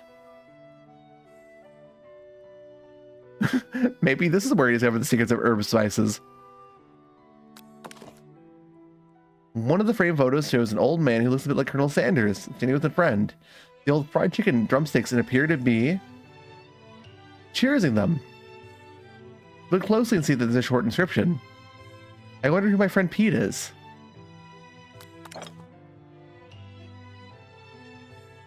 You take a closer look at the large urn sitting on a nearby pedestal. There's a plaque on it, dusty, but when you wipe it off, you can read the inscription. It says, "Here lie the ashes of all my past careers and business failures." Poor guy. You open the door to Colonel Sanders' closet and find a row of his signature white suits hanging within. You take one off its hanger and try it on. The jacket's a bit big for you, but it's soft and comfortable. You give yourself a deep hug, breathing in his scent. They say that home is where the heart is. Is this what they meant? Before you can look any further, you can hear Colonel Sanders returning. He has a new dish that he has been working on, and he wants you to taste it. You try to act casual until he asks you why you're wearing his jacket. I don't usually loan those out, but I must say, it does look good on you. Oh crap, the jacket! You forgot to take it off! You decide that now is your moment to make a big move, tell him you're cold, or fess up. Chat! Do we put the moves on Sanders? Do we tell him we're cold? Or do we fess up and tell the truth? That honesty is the best policy. Honesty is the best policy. Honesty gets you away. Chat, communication is key. We don't lie, chat, not in relationships or people we're trying to get in relationships with. That's the key, chat. Confess. I think I've developed feelings for you. I might be developing feelings for you too, but I'm concerned. I can't let anything get in the way of my dreams. Overwhelmed, you take off the jacket and run for the door.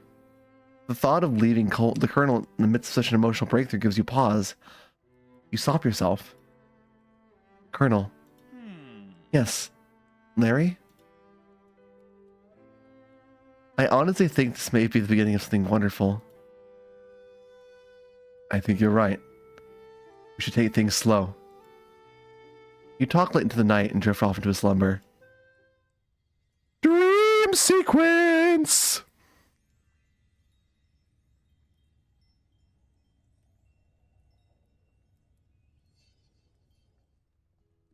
You awake to a beautiful morning in Colonel Sanders' hideaway. You make the right decision on how to respond to Colonel Sanders? Only time will truly tell. Today is a day that could change the rest of your life. You think about the new secret ingredient you just learned about. That, sure. In some jurisdictions, isn't even legal. But if the recipe is a secret, how will they know? Your thoughts are interrupted when Colonel Sanders emerges into the room. He's holding a gorgeously plated breakfast, and your mouth waters inside of it. Here's a simple breakfast I just whipped up. It's meticulous. You taste Colonel Sanders' food and it takes you on a journey. And when you return, he's waiting to ask you an important question.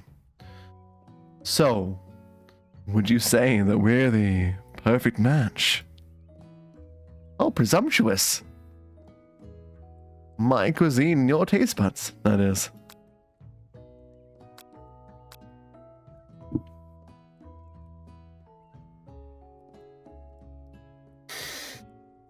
Ooh. Take down the bag or flatter him. Chat. Truth and flattery. That's the way. I can see the point A to point B. Let's do this. You know, I think we might make a great team.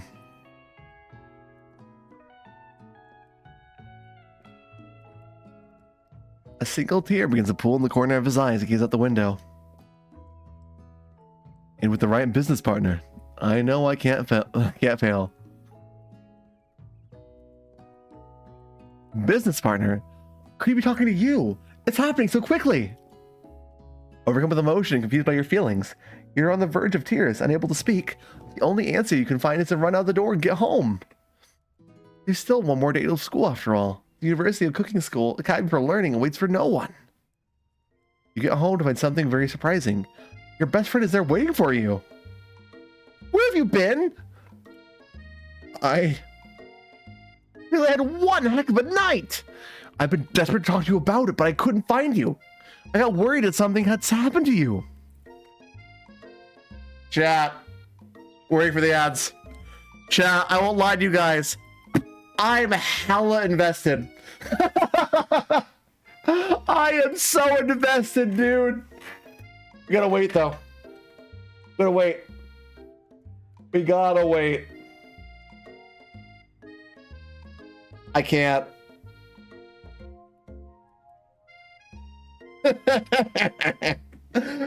Oh my god.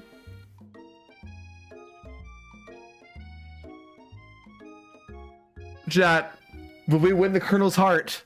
Will we be defeated by Ashley and Van the Man?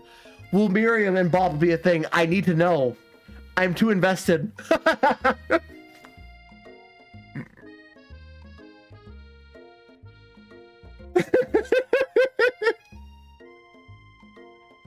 And now we play the waiting game.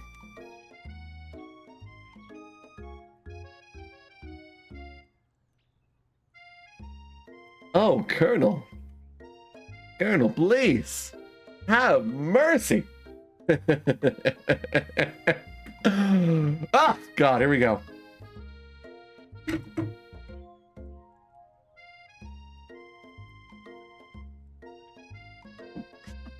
I've been desperate to talk to you about it, but I couldn't find you. I got worried that something had happened to you. It's okay, I was just... But now that it turns out you're fine, I can finally get up to you to speed up in the Song of Miriam. Sure, but you will not believe what happened to me after school yesterday.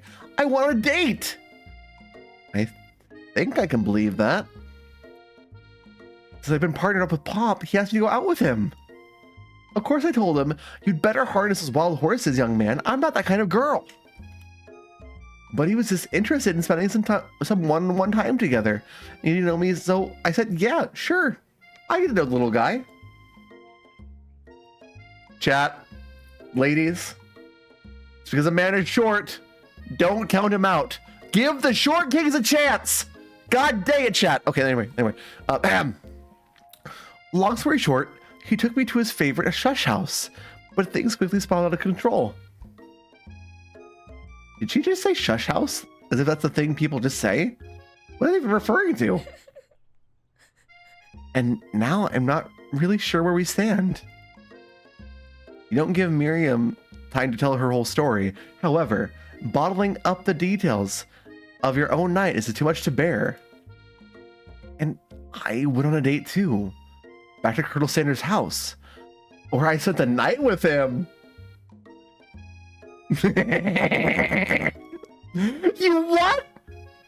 Nothing happened, but the emotional connection. Wowzers.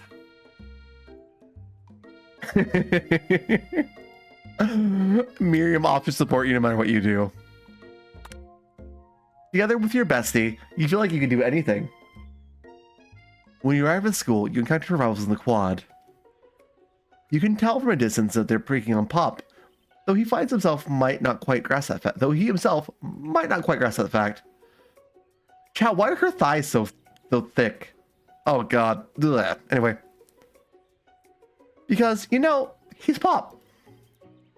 What's a swirly? It sounds delicious. Oh, it's great. I'll order you one up right away. I'll have my swirly with sprinkles, please. Sprinkles is a dog and a treat. You can get your swirly dip too. Why don't you pick on someone your own size? Because I'm literally the biggest person at the school. There's that horse that Colonel Sanders rides at school, but who would pick on such a gentle and beautiful creature? You've got some nerve, Larry. It's just say I pick on defenseless horsies. Now you're twisting my words. I won't have it.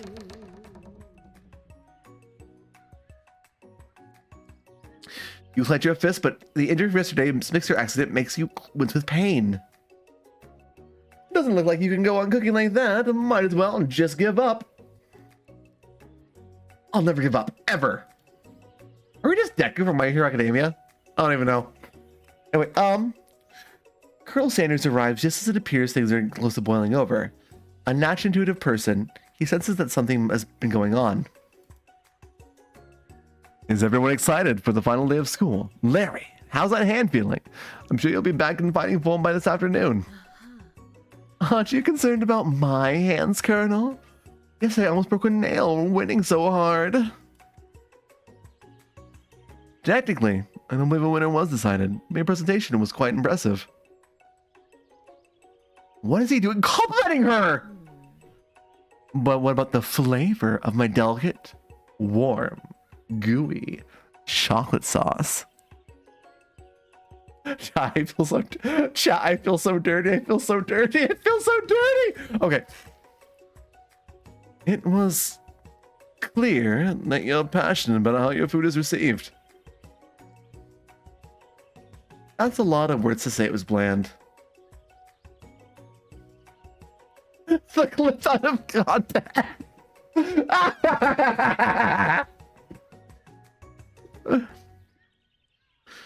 Excuse me, Larry. I am more than capable enough to speak for myself. Maybe you could tell me more of your thoughts as we walk into class, Colonel. I'm always interested in discussing the fine art of food and foods. Leave you inside, Larry. Oh, chat, we messed up. Chat, we don't talk for them. Chat, never talk for your partner. Never. Let them speak their mind unless there are times and places, okay? But you don't do that if it's unwarranted. Okay. Annoyed by Colonel Sanders' inability to see Ashley for who you know she really is, you walk across the quad to some distance. In an attempt to distract yourself from how slighted you feel by the interaction with Ashley, you take out the spell book you recovered yesterday and start flipping through the pages. Whoa, that's that book? It looks like bad news. This is something I found lying around. It would appear to be some sort of grimoire, but I don't really believe in the magic stuff. A grimoire? A book of spells? I don't know. Who would spend so much time decorating a magic book if it wasn't really powerful? I can think of a few. I could think of one surefire. I've been talking too much. I can think of one surefire way to find out. You open to a page covered with arcane warnings. Cast only in case of extreme emergency. It says around the edges of the page. I can use a spell here that says it will erase anyone I choose from all of our memories. If I scrub out Colonel Sanders, it would probably help me focus better on the upcoming final exam. That is way drastic. Could you do something else, like anything else, not rooted in dark magic? Maybe tie a sticker on your finger. Okay, fine, it's drastic, but desperate times call desperate measures. You've got a memory erasing spell sitting right in front of you, and a pretty good excuse for trying it out. No, don't do it. You take your friend's advice and put the book away. It's almost time for class. Yeah, can we just get rid of the lady of Ashley? Sprinkles is already in the room, waiting for the students to arrive. He clears his voice to make a quick announcement. I want you all to know I feel something of a dog moment coming on. Let me show you something to be afraid of. His cute little nose scrunches up and he begins to breathe quickly. You must be hungry. How about you must be hungry, reach for some old homework to give him as a snack. He's having trouble breathing. Let's see what happens. Rico stops in his tracks. He focuses on the window. The room is suddenly silent. When you follow his gaze, you see a tiny orange squirrel perched on the cherry tree outside. Squirrel turns feral and runs to the window to the classroom. He is barking uncontrollably at the squirrel outside. Terrence! I told you never to come back here, Terrence! I will destroy you, Terrence! Squirrel is barking ferociously, drool flying off his face. Squirrel looks over, but he doesn't say anything back. You wonder, is that even a talking squirrel? Who named him Terrence? You better not show your chubby cheeks around here ever again. Dr. Sprinkles is satisfied that his patience has been felt by not only Terrence, but any other squirrel in the hearing distance. He returns to his professional tone. Ahem. I apologize for that outburst. This actually brings up an important point. Thank you, Larry, for reminding me to dole out the indispensable bit of wisdom. You see. Before you go any further, Miriam's love drama spills out over into the class. Sprinkles is interrupted by sad whimpering coming from the back of the room. I told you to save it for after class. But I miss you.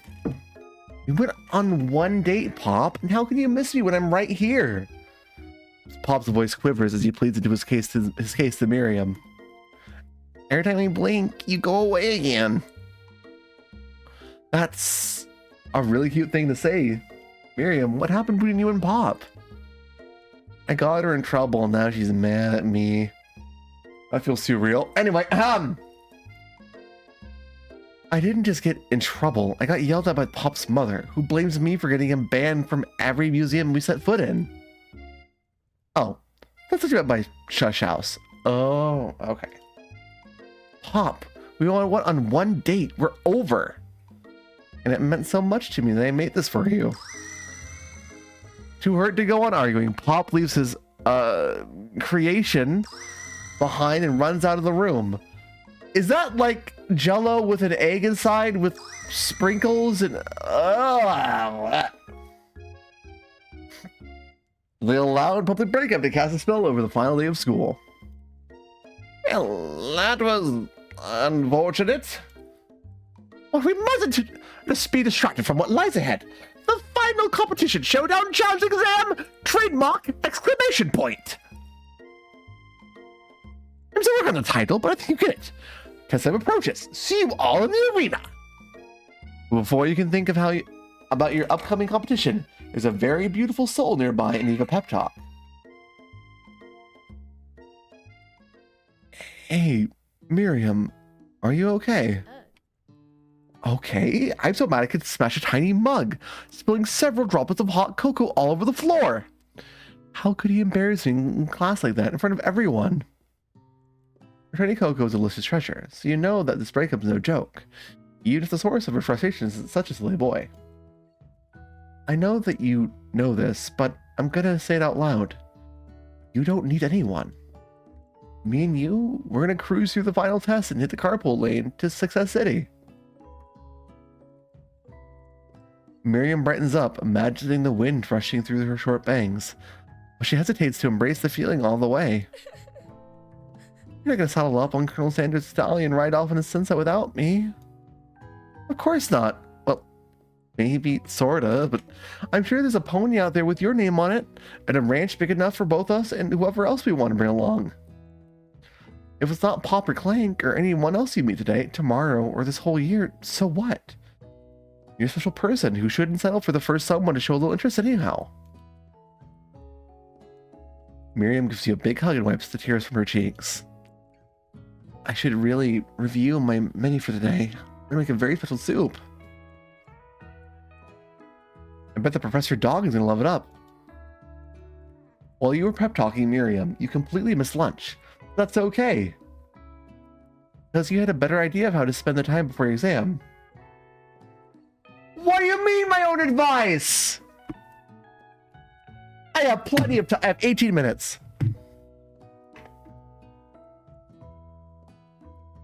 You've decided to head to the arena. You've been heading to the arena early to practice a dish. This is it. Location of your final test of your challenge. A test of will. A test of courage. A test of talent.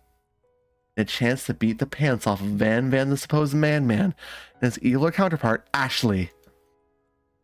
As planned, you begin to run through a quick test of the recipe you've been working on. Larry's famous chicken pot pie. After practicing for months, making this dish comes second nature to you, and you're able to quickly get a fresh pot pie in the oven. But as soon as you do, your cram session is interrupted by Colonel Sanders. Larry, what are you doing here? There's still time before the final exam. Oh, just taking it all in. I'm big into visualizing success. I'm looking at my station and picturing victory. The pot pie has begun to bake, and the smell is slowly filling the space around you. Visualizing, huh? That's too bad. I was hoping you were here cooking something delicious.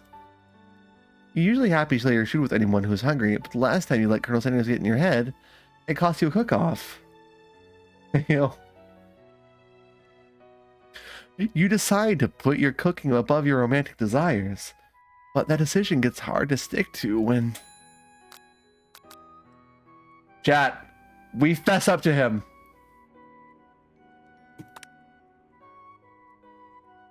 Hey, yo, what in the fuck is this?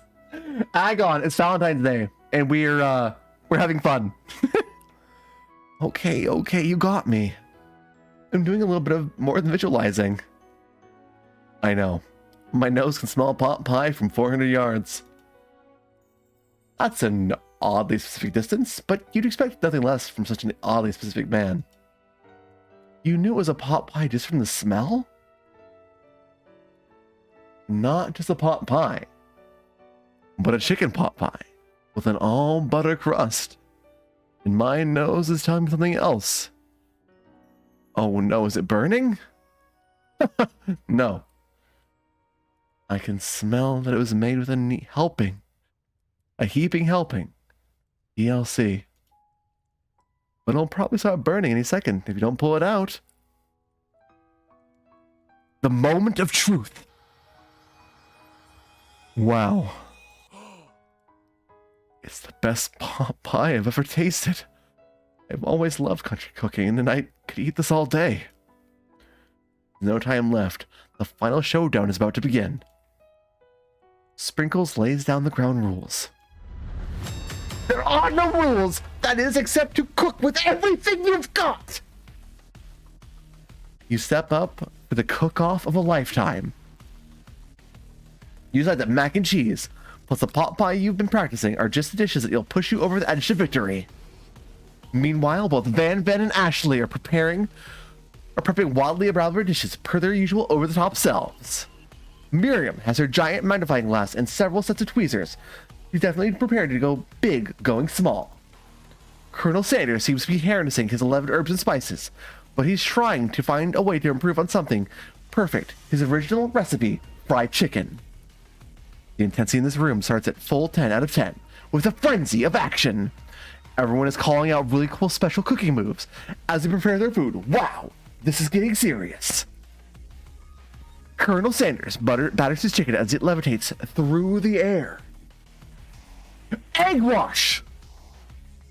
Miriam furiously injects ingredients into an itty-bitty pot of broth. Best friend bastard blaster!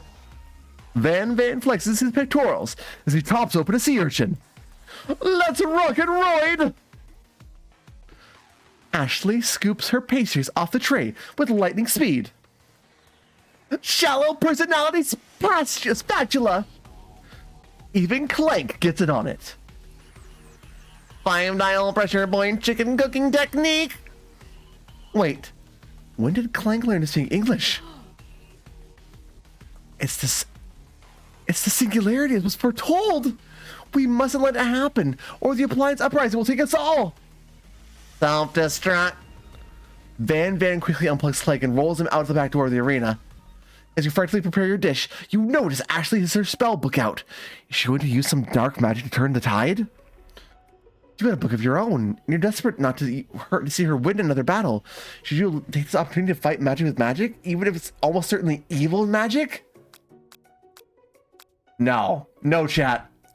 We do it the hard way. We don't use it. We don't take shortcuts, chat. Who needs magic when you've got passion? I'm going to do it the hard way. Colonel Sanders sees that you've chosen to win on your own terms, and he gives you a subtle wink across the room. I believe in you, Larry. Miriam notices too. And I've always believed in you, Larry, since we were little kids, because I'm your best friend forever. You turn to notice that Miriam is at your station, cheering for you. Miriam, what about your dish? If you're here cooking, who's cooking? Tiny food, short cook time. I'm actually already done, so I thought I'd help you. Oh, that's sweet, but Miriam tosses a handful of spices directly into her boiling noodles. It's a secret ingredient. She put the eyes of Newt in there. However, she doesn't know that you lied and the ingredient was made up. And where in the world did she get the eye of Newt from? The boiling pot explodes, sending Miriam flying backwards. The watery noodles begin to twirl in the air, bubbling up into a dark cloud that thickens and congeals before your very eyes. It is I, Steve, the spork monster. Steve? Wait, what happened to Borko? You're not here to battle me, are you? We spork monsters are many. I think Borko had the day off, but you've conjured Steve, and I hate to battle. So I'd say you're doing pretty all right. Oh, hey, you're the little cooking competition. I love this stuff. It's better than TV. You crazy kids and your culinary skills really impress me. Mind if I hang out? I'm sorry, Steve, but I'm kind of in the middle of something. Do you mind? Steve, the sport monster, noticed the grimoire stashed beneath your cooking station. I see what you're up to. Crisscross the magical items and accidentally summoned me, huh? I guess it's sorta. If you're here, would you mind tossing some fresh noodles in a pot of salted water? I'd love to. I've always wanted to be a top chef, actually. You know, when I was just a little spork pup. Back in the old country. You can feel Spork Monster winding up to tell a very long and involved story. You don't know exactly where they came from, but it seems like it was probably lonely there. Actually, you know what? Maybe you should watch from the stands. I really need to focus on this competition. I understand. I don't like that time in a monster school that I had fallen asleep during scare tactics class, and when I woke up, you toss a serious stare to Steve, and he takes the hint. Never mind, I'll tell you later. Good luck.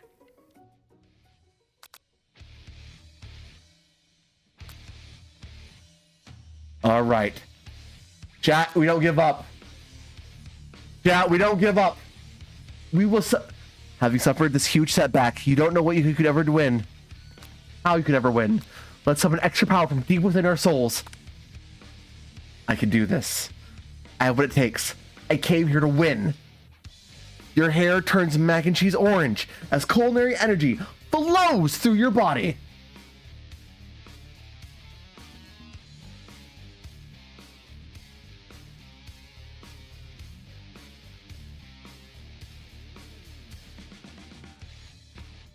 That didn't work.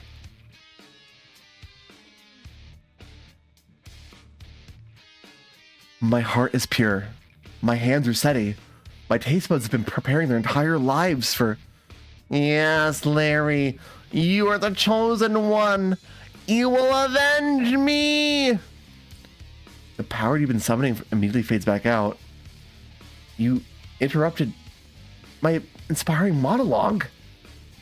Sorry. My heart is pure.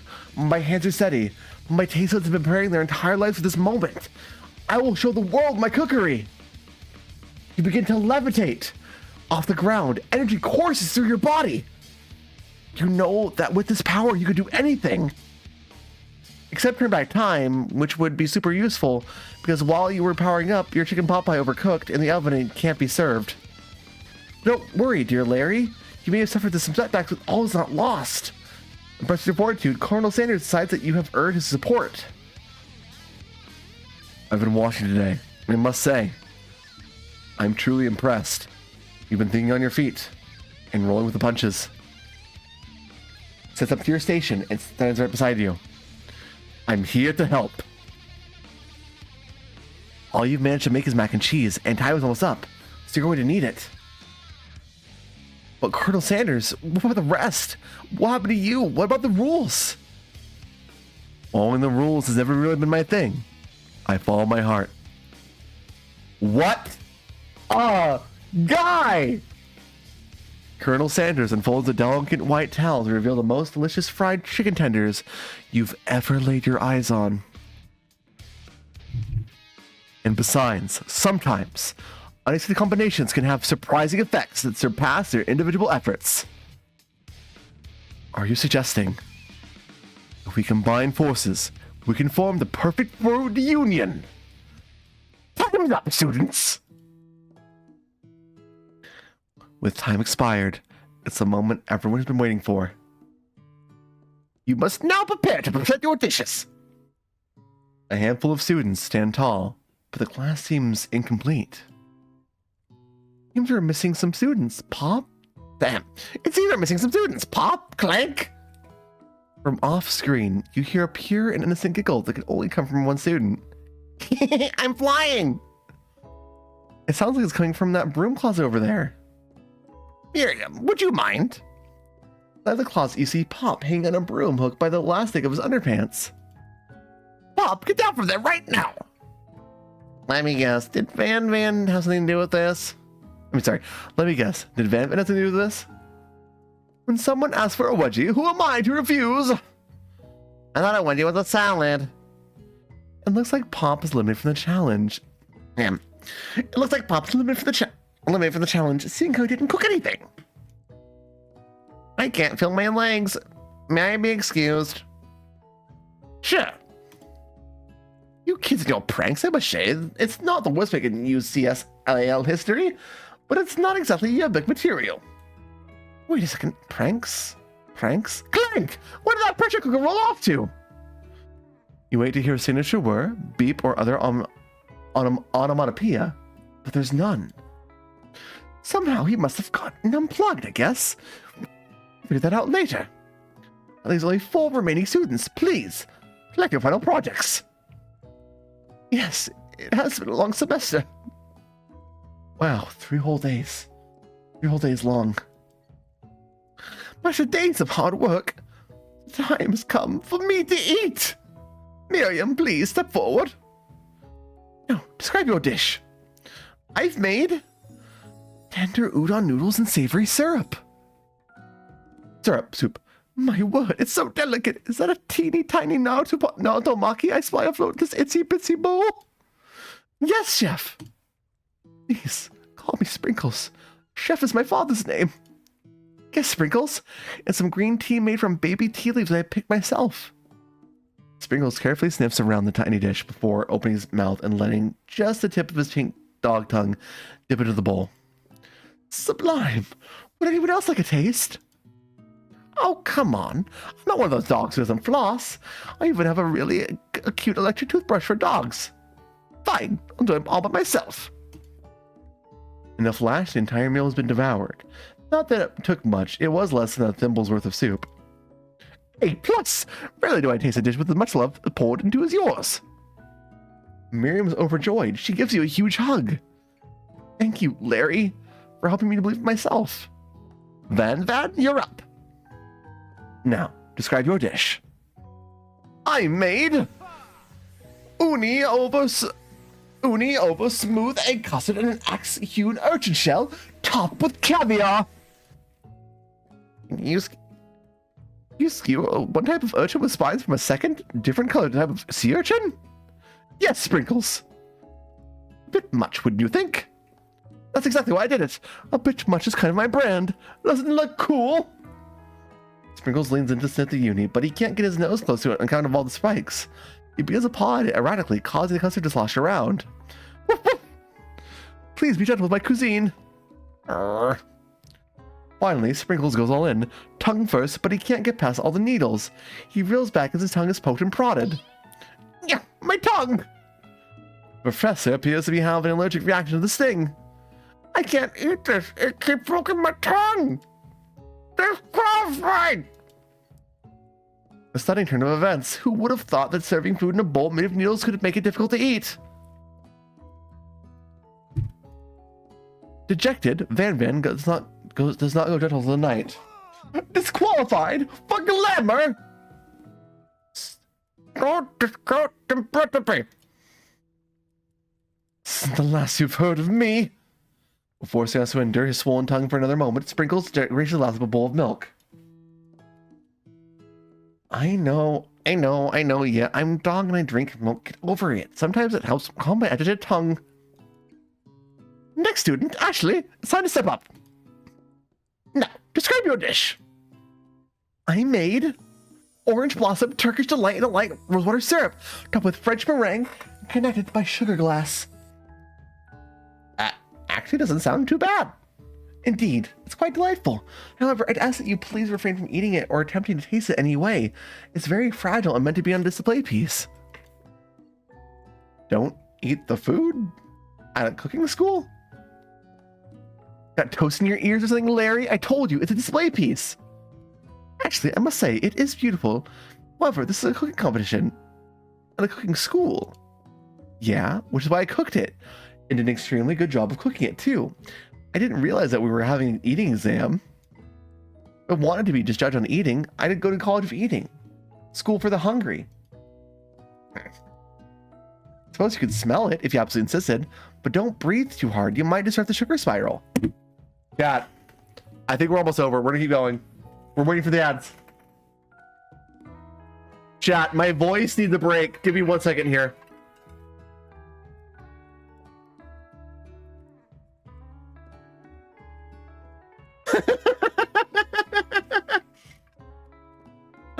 I never anticipated it to be this good. I'm having a great time. I'm having a great time. We're gonna keep going. Thank you for the lady. Thank you for the redeem, silly. Where'd Cackle go to?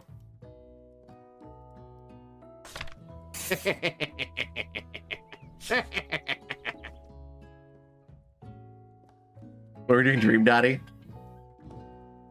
Woo! You know, Silver, I think I'll make that a charity goal. I did a bone skinner with this filling my ears so scary.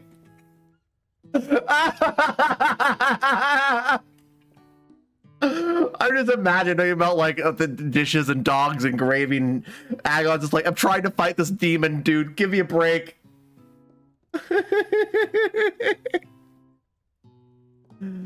Okay. Cheers, chat, to you. Cheers. Absolutely cheers. Okay. If the food cannot be eaten, it cannot be judged. You are disqualified.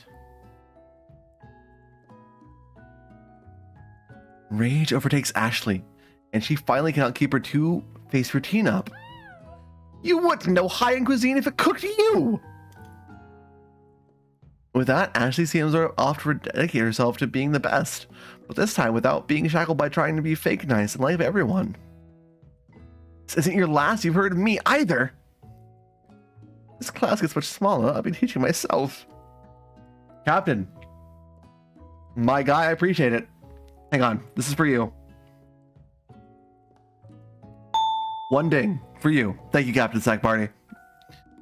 You and Colonel Sanders, the final cooks, stepped together. 2 chefs! What began as a bowl of delicious mac and cheese has become something else. He examines it closely, sniffing and eyeing the bowl.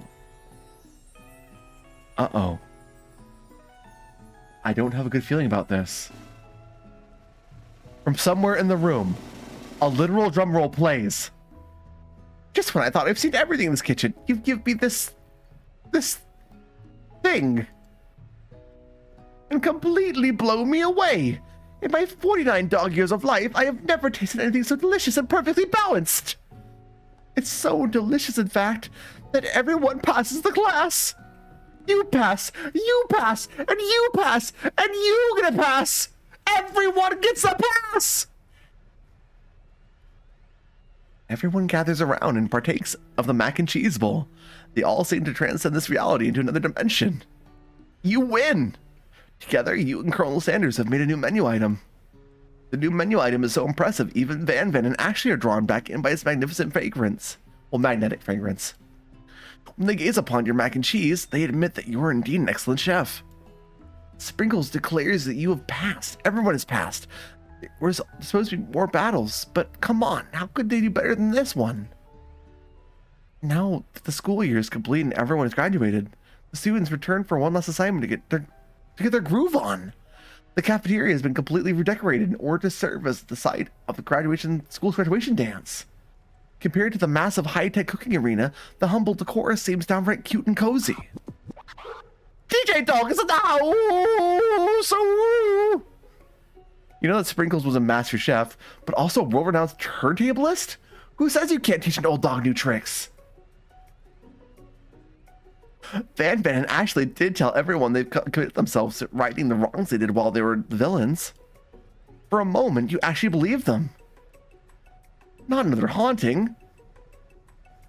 No ghosts allowed at graduation. It's clearly written in the school's bylaws. I was never actually a ghost. It was all a trick to y'all to finally notice me. Oh, amusing. And now that everyone is together, it's a spork monster. It's totally mellowed out. Everyone, the spork monster is no more. From here out, I'd prefer that everyone would refer to my new name, Party Monster. Student tries to finish what he's trying to say, but everyone is too wrapped up talking to Spork. Sorry, Party Monster. Dejected, student walks off. Maybe things didn't work out for Miriam romantically, but she found the love in her cooking, and you know she's gonna do great. The red carpet rolls out across the floor for the ballroom, the Hollywood movie premiere. Who could command such an entrance? It's Pop! He's arrived late to the dance, but apparently for good reason. Walking the carpet, you see a perch atop his dirty chef's hat. A crown? Welcome back, Pop. I know you weren't able to complete the final exam and accept your diploma, so we had it mailed directly to your father. We figured it was the least we could do for the school's dean. Oh, now I get it. Nepotism at its finest. And we get a new wing of the school, not to mention the honor of educating the son of Chancellor of such and such. Miriam, will you be my lady king? What an incredible turn of events, an offer to join the royal family. It's like a dream come true. You'll get to be a princess, or maybe a queen. I'm not sure if he even knows, but either way, crown and gowns, baby! Woo! Crown and gowns! I'm sorry, Pop, but I'm not interested. Not now, at least. I've got so much to do with my life. A twist on a twist! So many 3-day universities to attend. So many tiny foods and meticulously sculpted, and then watch get accidentally blown away by a single breeze. Okie doke. The music of the dance is interrupted by the sound of sparking and electrical hissing. It's Clank, who's arrived late to the dance. Now that I've graduated, I can reveal my truth. Whoa, he's still doing the talking thing. I am Clank, and I am not of this earth. I am actually from a faraway planet in another dimension. What? What? I actually feel like I knew it this whole time. Now that I have learned the ways of your kind, I must return. A portal opens up and Clank disappears through it. Sure, why not? Finally, Colonel Sanders arrives. Howdy, classmates.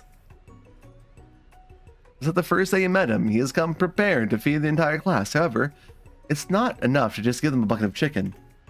This time, it's a full meal. I didn't get to be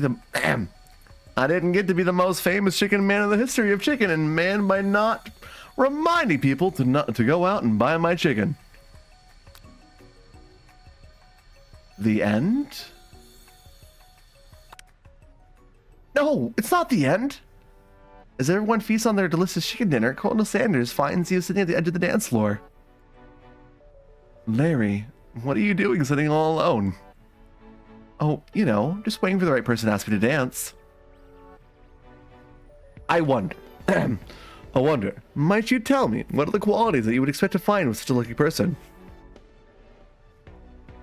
Off the top of my head, I don't know, a spicy musk, a tidy goatee, and a degree from the University of Cooking Academy for Learning, just to name a few.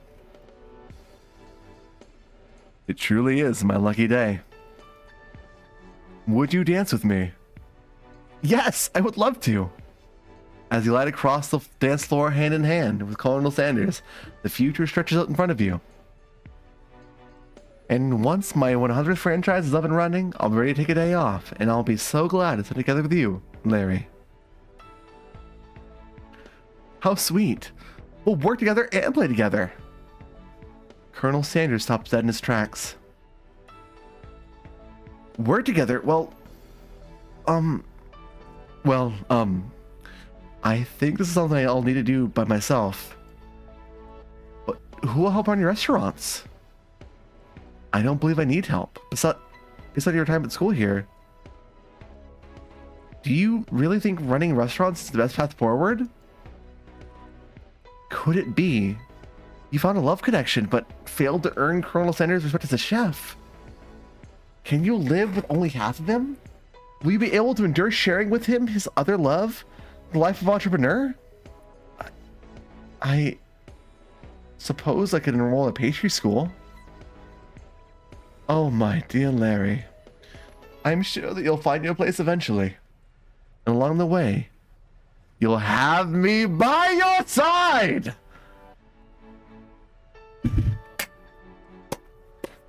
The end.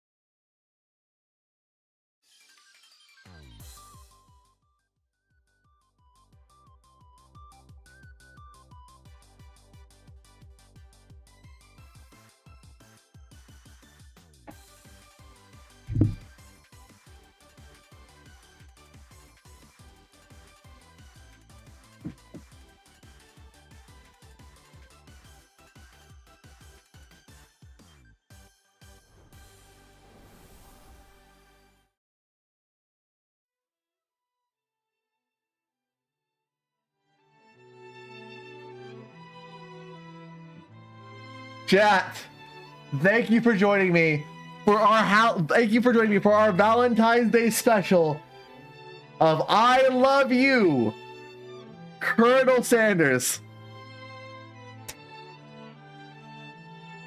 Chat, real talk. Glitch, let's go to IRL.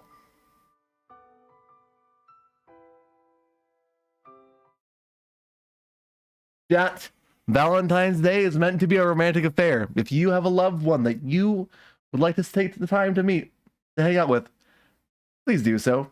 It never hurts to make time for this special someone. It will mean more to them than you think. Even just a simple gesture. That being said, this game was fantastic.